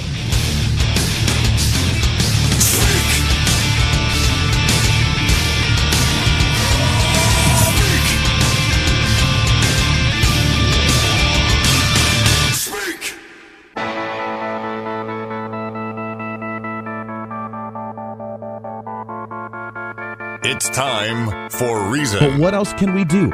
You and I the parents. I don't have a kid in school yet. She's 3. She will be going to school very, very soon. Am I going to have to be worried about taking her to school every single day? Am I going to have to be worried about someone wanting to harm her at an elementary school? And as we talk about legislation, as we talk about gun safety programs, as we talk about these things that the government can do to some degree, at the end of the day, it's you and I. This is the Voice of Reason with Andy Hoosier. Then I get on my knees and pray. We don't get fooled again. Don't get fooled again. Welcome into the Voice of Reason, hour number 3 of the Voice of Reason, broadcasting live out of South Central Kansas, right here on the Big Talker, 1480 on the AM side, 102.5 on the FM side, KQAM, also simulcasting on KGPT TV, channel 2610. Good morning, welcome aboard. Happy Wednesday morning to you. If you're starting off your day, it's better than a cup of coffee, better than a shot of espresso, even better, yes, than an energy drink. And I would know, because I used to enjoy my energy drinks tenfold. Not so much today. 7 minutes past the hour. Great to have you along. 316-721-8255. 316-721-TALK. If you want to join in, you're more than welcome to chime in if you'd like to do so. The social media is wide open for you on Facebook, on Twitter, at Hoosier Reason. You can email me, Andy@KQAMradio.com. And the Facebook Live feed is also up and going. Leave a comment, ask a question, share it, like it. I do appreciate that very much when you do so. Let's break the liberal progressive algorithm on social media, trying to tell you what you should and should not be seeing when it comes to your hashtag fake news on social media. Let's get into our guest. We have not done this yet this week. It's about time that we have. And as you know, we last week poked a little fun because there's been very little coming out of the legislature right now. But now I'm really, really glad that I can not burn my tires out on the road and that I can buy a drink at 6 a.m. And because of those things, I feel completed. My life is happy now. But yet we still have not gone through any serious issues like, education or tax rates. So on the phone with us to talk about what she's heard from the latest up in Topeka. She is the writer for the Sentinel. She's also with Gidget Southway. It's Danedri Herbert on the line with us. Danedri, how are you today? Great, Andy. Thanks for having me today. Oh, it's always great to get you on the show. Do you feel better about your life now? You can buy a drink at 6 a.m. and you can't burn your tires out on the road. Now we've really addressed the serious issues. I feel like my life has been changed in ways that I haven't even begun to understand yet. That's what it is. We feel so much better about ourselves today. Actually, I appreciate when they're not doing anything, because if they're not doing anything, their hands aren't in my wallet. I can't complain that they're not. They do have work they need to do, but I can't complain if they accomplish nothing. I'm not complaining. That is very true. I do enjoy the government gridlocks where we're not getting anything done. But here's the question for you, though. Do you think that we're going to wait for the tax debate, maybe the spending debate when it comes to more money for our highways, maybe more money for the judicial branch, more money for education, which I know education is kind of a special thing. We'll talk about that in a second. But for everything else they're asking more money for, do you think they're going to wait until the last weeks of the session and then say, we have to do this, or we'll shut down the government, or we'll go into a special session and we're not going to be able to afford it, and it's going to be a terrible disaster again? Yes, on most of those counts. I don't think there will be a special session because this is an election year. And, well, it kind of all depends on what the Supreme Court says about whatever school funding thing they come up with. But it's an election year, and they're prohibited from raising money or from raising some forms of money while they're in session, which they don't want to stick around there. They need to go campaign. They need to raise money and prepare for their next round, and so they're gonna have a lot of incentive to get out of there as fast as possible. Sure. Well, that probably is very bad true. for us. Well, and that is bad for us because they're not having the dialogue yet. They're going to wait till the end of it and say, "Well, this is the best deal we can get." Yeah. Well, yes, that is what's going to happen. But all those other issues, the more money for highways and the more money for corrections, they can't do any of that until they figure out education. And I think they are doing a cost study analysis, but they can't do any of that until they have the analysis in hand, and that won't be until March 15th. Mm-hmm. They're kind of hamstrung, once again, like always, by the Supreme Court, who's given them just a random deadline and said, okay, 165 people, figure it out. Right. Come to an agreement. Get 63 and whatever their vote numbers are, 63 and 21 to agree, and do it tomorrow. Ram it through. That's what we're going to get. Let's get into the education in just a minute. But when it comes to the tax rates, I posed the question at the beginning of the session, do we honestly think that they're going to raise taxes during an election year, or will they try and consolidate and just slide through the budget the best they can until next year after the election and then do another major tax increase? I'm still up in the air on this one because it's not going to look kindly upon them after saying last year's tax increases were going to fix the issues that we had for them to do it again. But at the other hand, if they're being pressured to spend a heck of a lot more money, I don't know how they're not going to. Well, they have a couple things working for them. The federal tax cuts somehow, I haven't looked into this, so I don't understand the details, but somehow are adding money to the Kansas Treasury. Somehow federal tax cuts are going to be, I think the figure was 500 million. I mean, it's a decent amount. And then the economy is, of course, doing well, so that's kind of buffering up the state treasury. But it's still they're taking credit for it, by the way, too, saying that look at that, we raised taxes, the economy's coming back up, and now we're seeing more revenue come in. It's such a joke. It's such a joke. We're hemorrhaging people. I mean.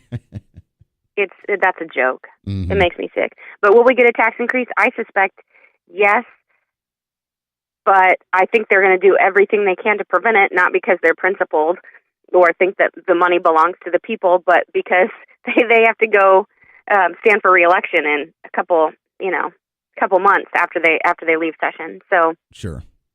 Well, that is true. Let's talk about the education. As we know, the research, the audit, the whatever's going on right now, the report's going to come out March 15th, and then we can make a decision. And it is going to be that cramming last minute towards the end to say, hey, look, this is what we need to do with education. Whether we actually come up with a constitutional amendment or not to try and limit the Supreme Court, that's still up in the air. But there was a meeting last week from the gal that's coming here to do the research, and you were following that a little bit closer. What came out of that? And what's the discussion right now when it comes to researching whether we're spending enough money on education? Well, Dr. Lori Taylor is who the legislature hired to do this kind of cost study analysis, and she came to Topeka last week, I think, to kind of massage the egos of legislators, if we're being honest. I do think that's why. I mean, she went to KU. She's a doctor of economics. Before she arrived, I can't remember, from some distinguished university, but she spent her whole life studying school finance and how it's playing into the economy. And before she arrived, the Democrat circulated a memo about basically discrediting her from one judge in a lawsuit. She did kind of the same thing for the state of Texas. She studied their funding and said this is what it would take to meet these standards that you're trying to accomplish. Mm-hmm. And the one judge said some kind of harsh things about her research, in his opinion, which most of his opinion was overturned by the Texas Supreme Court. And he even admits, that judge is retired now, he even admits that the Supreme Court didn't like what he said, which basically a large part of his opinion was kind of not saying nice stuff about her for no reason. Anyway, so the legislature, before she told them nothing about what she's found in her research. She's still gathering data and still conducting the research. She just told them how she was going to do it and kind of what her process was. They went out of their way to try to discredit her before she's put a single pen to paper. It was really kind of unfair. I mean, how can we have this conversation about what it costs to educate our kids if they discredit somebody before she's ever said anything? You should look at Jim Ward's Wichita representative, his Twitter account during that meeting. He was there. He live tweeted it, and he was like, "Now she's talking about how poor kids shouldn't be allowed to eat." I mean, she didn't say. I mean, I seriously watching his tweets thought, are we in the same meeting? Because that is not what I heard. It's not what I heard. Not at all. Well, and it's the typical progressive mentality of before they even come up with the research. Look, it's not like a federal granted program right now where they're going to do a scientific research where they know the outcome and they're trying to form the test to come out with the outcome they want to, which is the way science unfortunately is done now. But it's out of their hands. So now the best way they can do it is to criminalize and to dismiss them by calling them a nut, by calling them a radical conservative, by saying they don't care about the innocent children. So when the outcome comes out to what they don't like, then they're already discredited. No one has to listen to them. And Andy, I sat in that meeting and felt like, oh man, this is going to cost us. So I don't know what he was hearing that he thought she was going to come up with, we need to spend less or something. I will be shocked if that's what she says. I'll be stunned.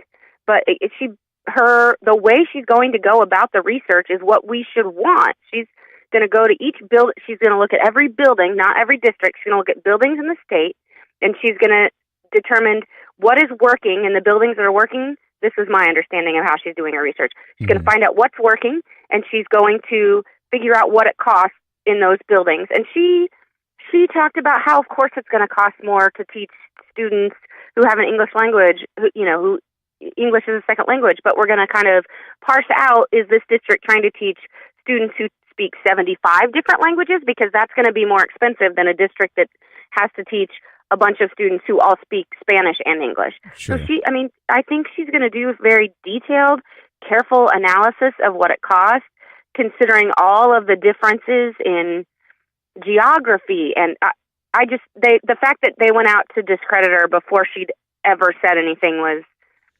very discouraging for me, because we do need to have a real conversation about what it costs to educate our kids, because we're kind of out of money. Sure. It's taking up larger and larger and larger amounts of our budget, and at some point you reach the point of diminishing returns, or you get to the point where we just can't afford it anymore. We have to figure it out. Well, and that's How do you have that conversation without the information? Exactly. That's it. It is discouraging, but yet it's almost not surprising with the way the progressives want to have an iron grip control over this discussion without any type of alternative out there saying, hey, you know what, maybe we don't need more money into this. The question is that, first off, we've needed an audit like this for a really long time. It's good that we're doing this. We're still talking about potentially a constitutional amendment, but, I mean, we saw the audit come out a year or so ago when it came to, I believe it was Garden City Community College, and they did the audit saying that they could be saving close to $2 million, $20 million, whatever it was.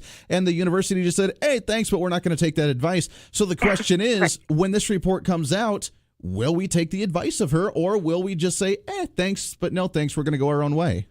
Well, that's the part that's so discouraging. I think you have to have a majority of the legislature and the governor to get anything through, and then you have to get the Supreme Court's approval.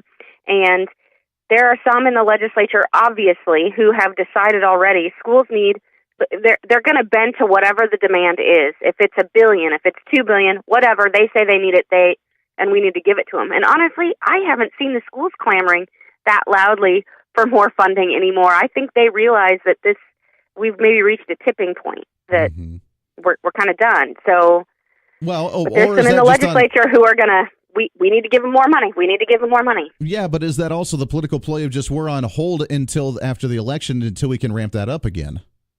Oh, yeah. Well, yeah, it might be on hold until after the election. That's true.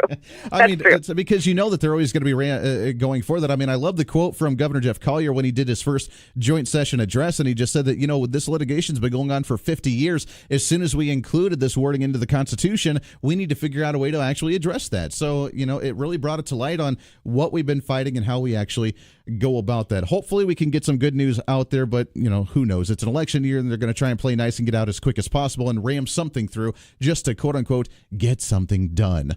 Right. So that does hurt. Now, the guns we've talked about, ad nauseum, all the news shows, all the talk shows have been talking about the guns and banning the AR-15. I know that here we've had the Eddie Eagles program that we've talked about passing, the SAFER program that we're talking about trying to implement here. Is there anything that you've heard of when it comes to the Second Amendment or guns in relation to the legislation right now? Yes, and I just read this yesterday. So I don't have any specific details yet, but Senator Barbara Bollier, who's Johnson County, kind of the most Democratic Republican senator in the state house, in my opinion. But anyway, she has introduced red flag, or she's planning to introduce red flag legislation, which is it would allow, I believe, close family members to kind of red flag somebody and say they are mentally unstable. I don't know any of the so it would prevent them from being able to purchase a gun. I don't know if that's a temporary prevention, a long-term. I haven't seen specifics of any of the legislation. I've just heard that is going to be brought up perhaps in one of the exempt committees, so they don't have to worry about turnaround, so there's no deadline on it. And I don't know the specifics, but word on the street, that is going to happen. We'll have to get some details on that one for sure. We'll get one of the legislators on to discuss it. If it is, I hope that it's contained if we do something like that, because I'd hate to see it run rampant and have politics play into the fact of, oh, you probably shouldn't be owning a gun, and you shouldn't be owning a gun, and you shouldn't be owning a gun. Right. And I can see the that devil's happening. really in the details in this one. The fact that the person who is supposedly going to be carrying this legislation forward is she's I would not call her conservative. I would not call her maybe the strongest Second Amendment supporter. I don't think she's the worst, but she's definitely not. You know, there are certain legislators who are like, that one's solid. They're 2A all the way. She's not one of those, so it's going to depend on the details. I actually think it might make some sense to like if you do have a domestic case or some, I don't know. I need to see the specifics because it needs to be very targeted and temporary, and you need to have some kind of due process to ensure your liberties aren't taken, and the devil's really in the details. Exactly. Well, we'll get some more information on that one. We got just about a minute or so left, but I have to give you credit, Danedri. The story came out last week or earlier this week. I don't remember. The days kind of blend together. Last week of the gubernatorial candidate, Wink Hartman, suspending his campaign and endorsing Chris Kobach. You came out with a story literally that Monday beforehand. It happened on Wednesday, that Sunday or Monday when you released this from Gidget Southway about the rumor of him dropping out, endorsing Kobach. So you got the credit in my book for that one. Have you heard any other whispers when it comes to the campaign trail for the elections? Well, that one isn't quite over yet. I'm pretty convinced that either this week or early next week, maybe even today, that Kobach is going to name Hartman his LG. I think Kobach likes to control the news cycle, so he likes to kind of roll it out slowly. Sure. So I think the actual plan was Hartman suspends his campaign, and then a couple of days later, Hartman endorses Kobach, and then a couple of days later, but Hartman jumped the gun. And so now I did expect Kobach to name Hartman this week, but Kobach instead, if you saw yesterday, invited the NRA to have its convention in Kansas. Yes. And then the next day, Hartman announced that he would be willing to loan them Hartman Arena for future events. Mm-hmm. So that until that dies from the news cycle, I don't expect Hartman to be named Kobach's lieutenant governor candidate. But as soon as there's a lull in the we'll wait a couple of cycle, days. Yeah, well, I see that happening. No, I'm not hearing much other than it seems like it's become a two-man race kind of on the Republican side. It's Collier and Kobach and kind of everybody else. You think so? You think it's kind of dropped off that much? Don't you? That's just my sense. I mean, well, the media is definitely focusing on those two for sure, which I guess does help them. But I do have to say, I mean, and we talked about this right after the Republican debate at the state convention, is that, I mean, Ken Seltzer and Mark Hutton, I thought did a really good job standing out on the debate stage and doing well. But you're right. I mean, the media itself has really only focused on those two. So I'm sure that goes to their advantage to some degree. Well, I've seen some internal. Well, I've heard. I guess I haven't actually seen it. I've heard some internal polling from both Collier's camp and from Kobach's camp. So grain of salt and all of that. But it looks like both of their internal polls are very similar, and that they're showing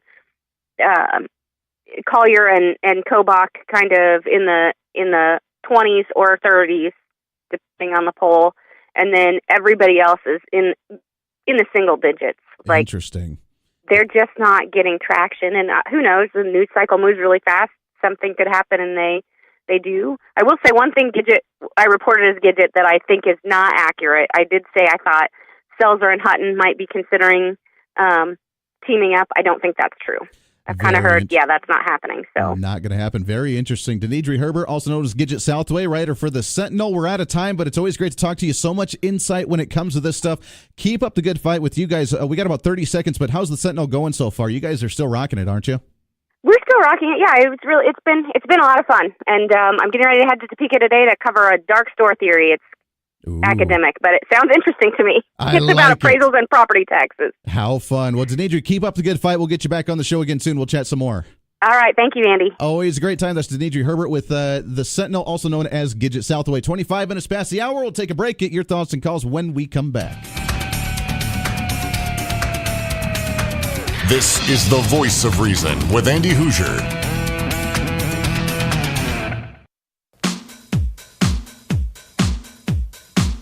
Lots more coming up on the show. Don't go anywhere. Got to take a bottom of the hour break. Thanks again to Danedri Herbert. Always enjoy chatting with her on the show. We'll get her back on again at a later time. Speaking of the Sentinel, tomorrow, Dave Traubert with the Kansas Policy Institute, also with the Sentinel, will be joining us in studio. The Kansas Policy Institute came out with a new book talking about finances and budgetary issues of a state. We may have a copy or two to give away tomorrow for that. Lots more coming up today as well. Open lines to you as we wrap up the show. One more break here. This is The Voice of Reason. Stay tuned.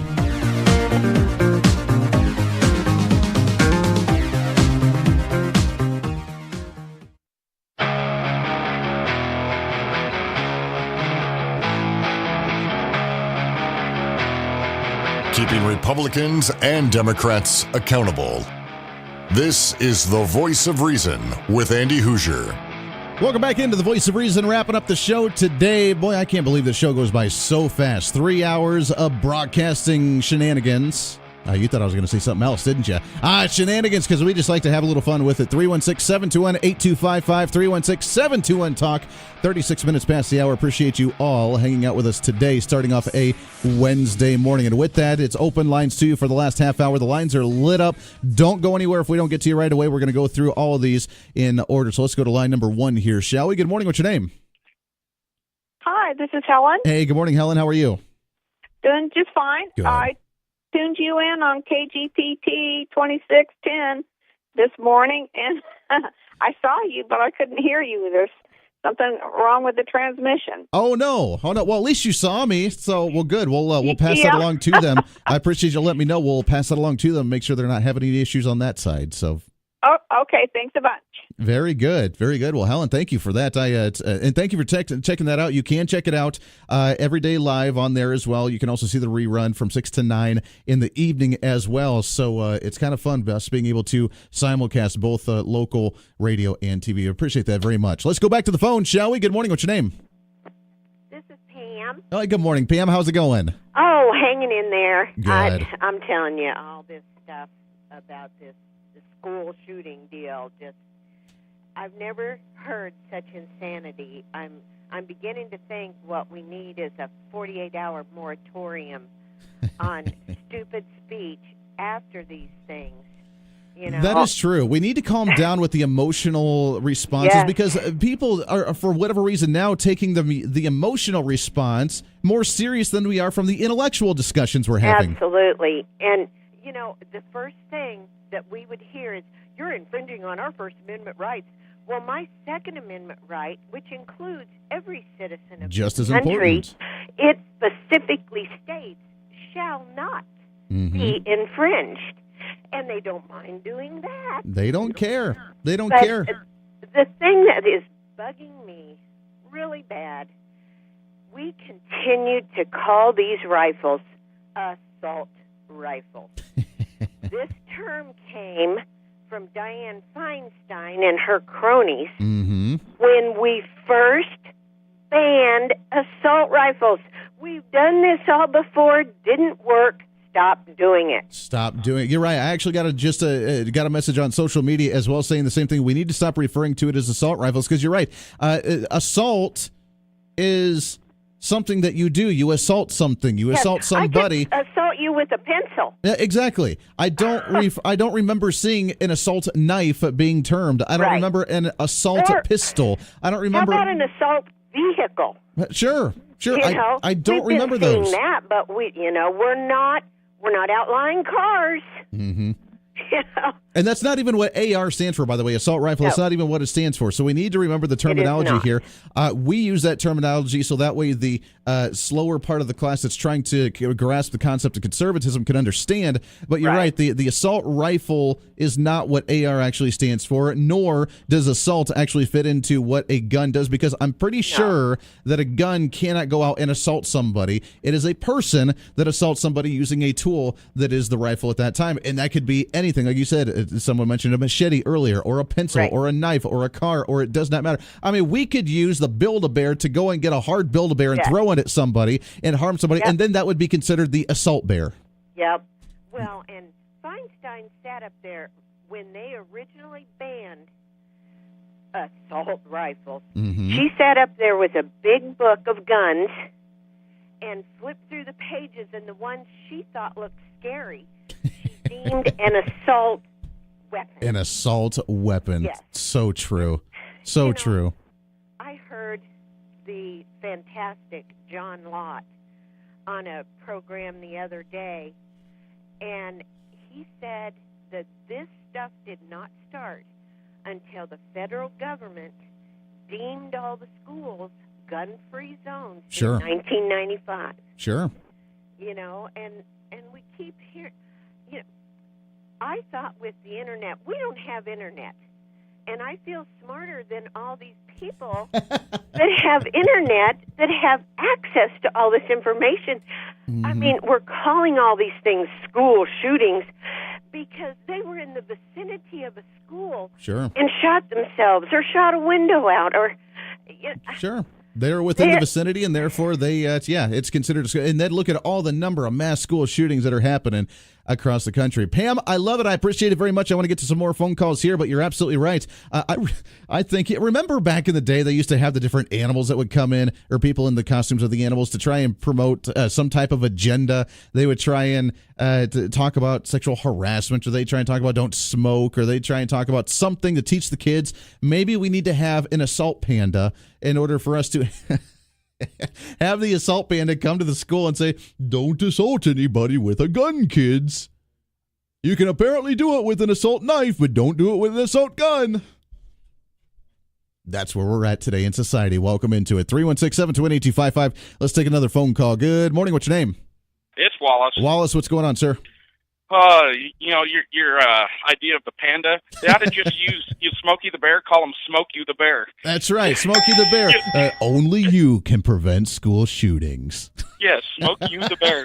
You know, but, it's funny because the AR-15, everyone calls it an assault rifle, except the government. When the IRS and people like that order the same thing on a government order form, it's called a personal defense weapon. Sure. On a government order form. A couple other things. I'm loving the stupid language from the left. Like, what's her name? Dianne Feinstein is saying getting shot by a handgun is like a stabbing wound, but getting shot by an AR-15 is like getting shot by a Coke can. Sure, yeah. And I'm thinking, if you got hit by a Coke can going 1,200 feet per second, you're a stain. Wait, here's what I don't get. The individuals who have never shot a gun in their life, they don't understand what guns are. They're the ones that think that a chainsaw can be attached to the end of a gun, or the fact that, it's a really big, scary thing that can shoot 33,000 bullets in a second. And they come up with all these ridiculous stats. They're now the ones where their last desperate argument is the fact that they're going to try and break down the speed and velocity of the bullet compared with an AR-15 to a handgun, and why we shouldn't arm teachers with handguns, because they would be at a disadvantage because the bullet goes slower and is less impactful than the bullet of an AR-15. Let me tell you something, and anybody who's been in a shootout, anybody in an active shooting situation in the military and law enforcement, you're not sitting there thinking, oh, gee, the bad guy has a gun that has this velocity of a bullet and can shoot this many per second. My gun's not nearly as powerful. I think I'm not going to engage this person. That's not the discussion. If you're having that conversation, then maybe being in an active shooter situation is not ideal for you. But most people are like, I'm going to do what it takes to eliminate that threat. And if I feel comfortable carrying a firearm as a handgun, I'm going to put my handgun up against that AR-15 any day of the week so I can eliminate that threat. Yeah, they don't want to talk about, like, let's just say one of my 40 caliber handguns with 180 grain, HydroShock, hollow points. You think of the mass of that bullet at 1,200 feet per second, say compared to a 55 grain, even going 3,100 feet per second. Whole different thing. But a couple other things. There's this CNN had these two old guys, and I swear one of them looked like an older version of that beta male. What's his name? David Hogg. The beta male. And this guy, he's shooting an AR-15, and he's like leaned back, and this gun's just rattling him to death. And an AR, it's such an easy, my 13-year-old shot one. Sure. And anyway, this guy, he pulls the trigger and goes bang, and bang, and then he goes, now I'm going to pull it, get ready for this. He's going to use it in full semi-automatic mode.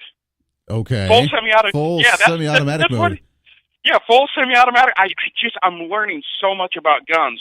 And then that thing about Dick's Sporting Goods now is not going to sell firearms to people until age 21. Sure. Well, you know what's interesting? I think Pam mentioned it.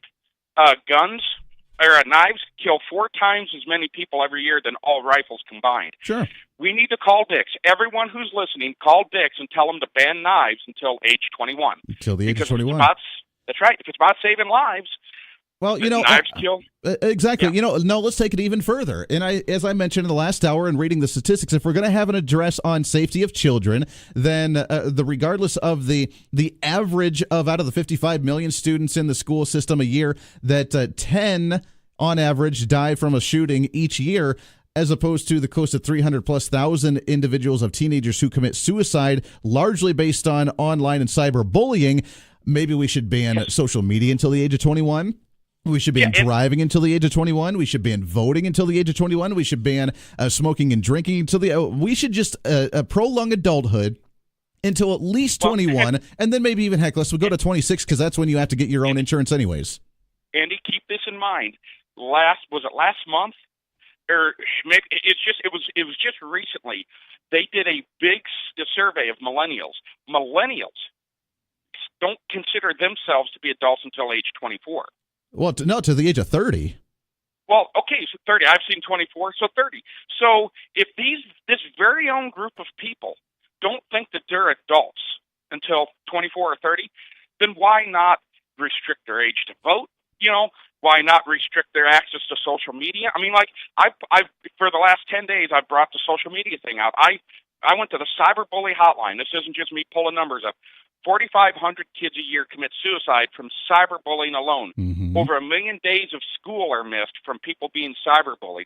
11 kids a day die in texting auto-related accidents. Sure. Not a single call. Ban them all. To say, you know what, you're misusing social media. Could you imagine Facebook, Twitter, Snapchat, these types of places, if you raise the age to 21, it would be a black hole in Silicon Valley. They would collapse so fast. Well, that's very true. Wallace, I appreciate it very much. 316-728-2555, 316-721-TALK. You're absolutely right. I mean, if we're going to look at the issue, again, we're building the straw man to attack something that's less important.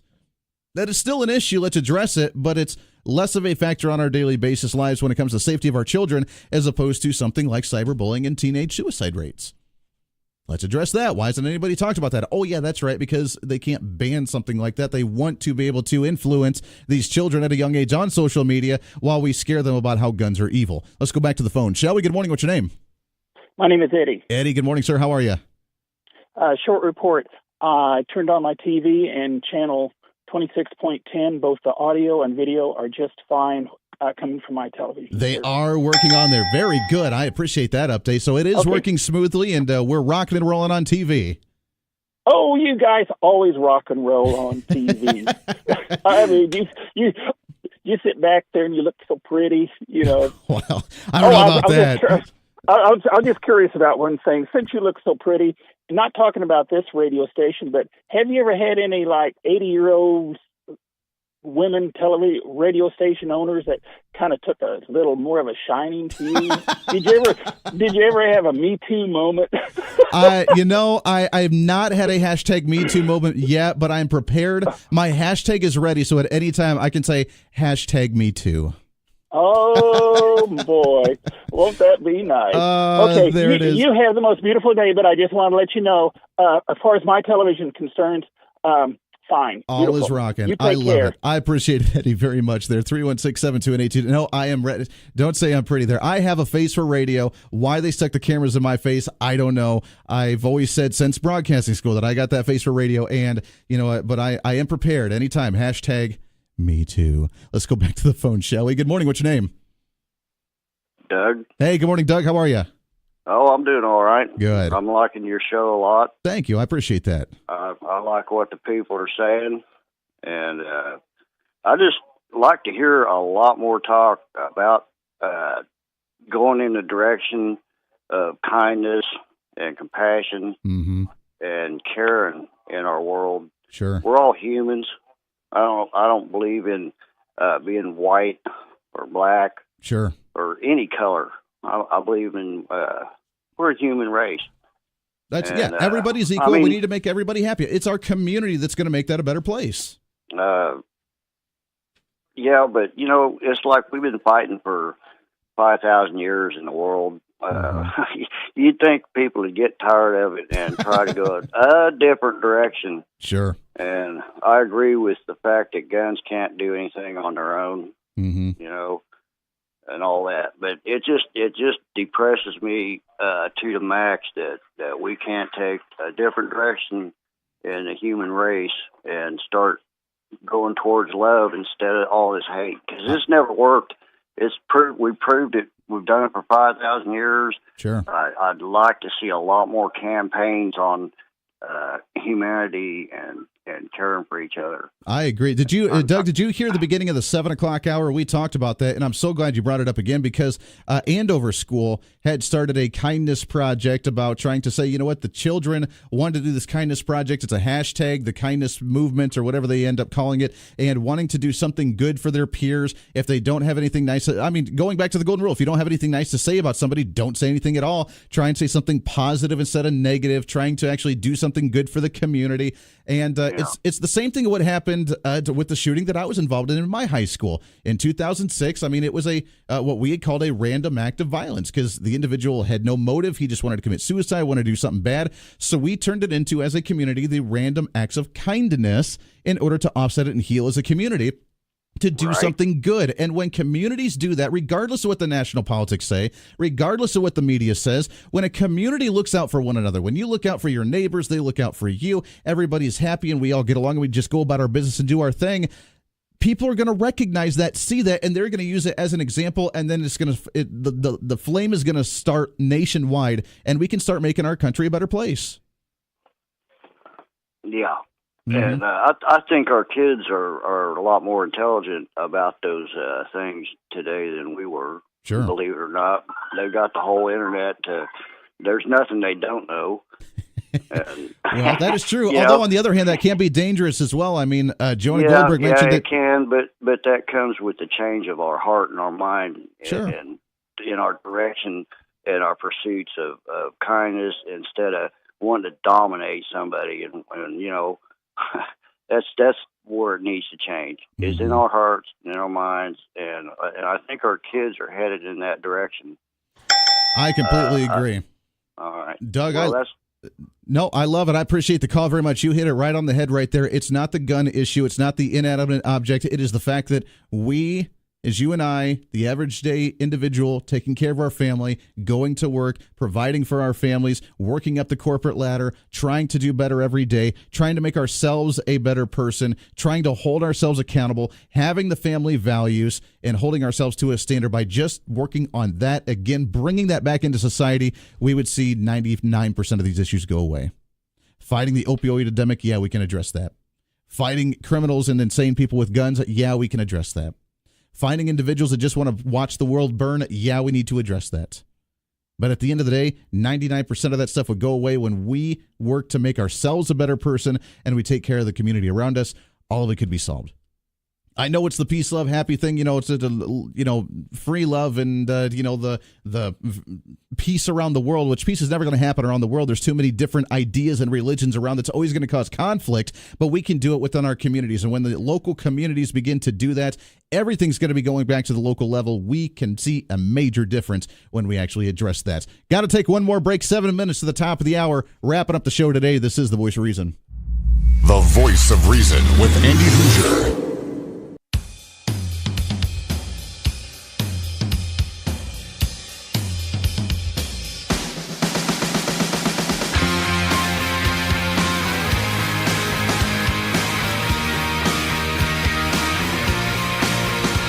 I know I say this often, but I'm going to continue to say it.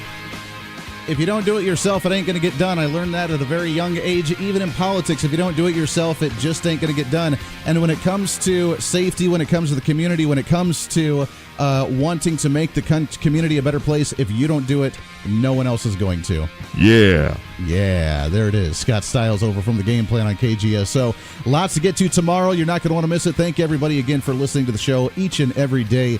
Being able for you and I here in the Wichita area, the South Central Kansas area, being able to advocate for conservatism, activism, being able to make our community a better place. Because, again, if we don't do it, no one else is going to do it. Coming up tomorrow, we're going to have Dave Traubert from the Kansas Policy Institute in studio for about a half an hour. They've come out with a new book, and actually, I don't have it with me right now. I thought I had it in studio. I will we'll get you a copy or two of the book tomorrow when he's in. We'll talk about budgets from state governments and how the history of them looks like and what we can do to start making our budget look a little bit better in the state of Kansas.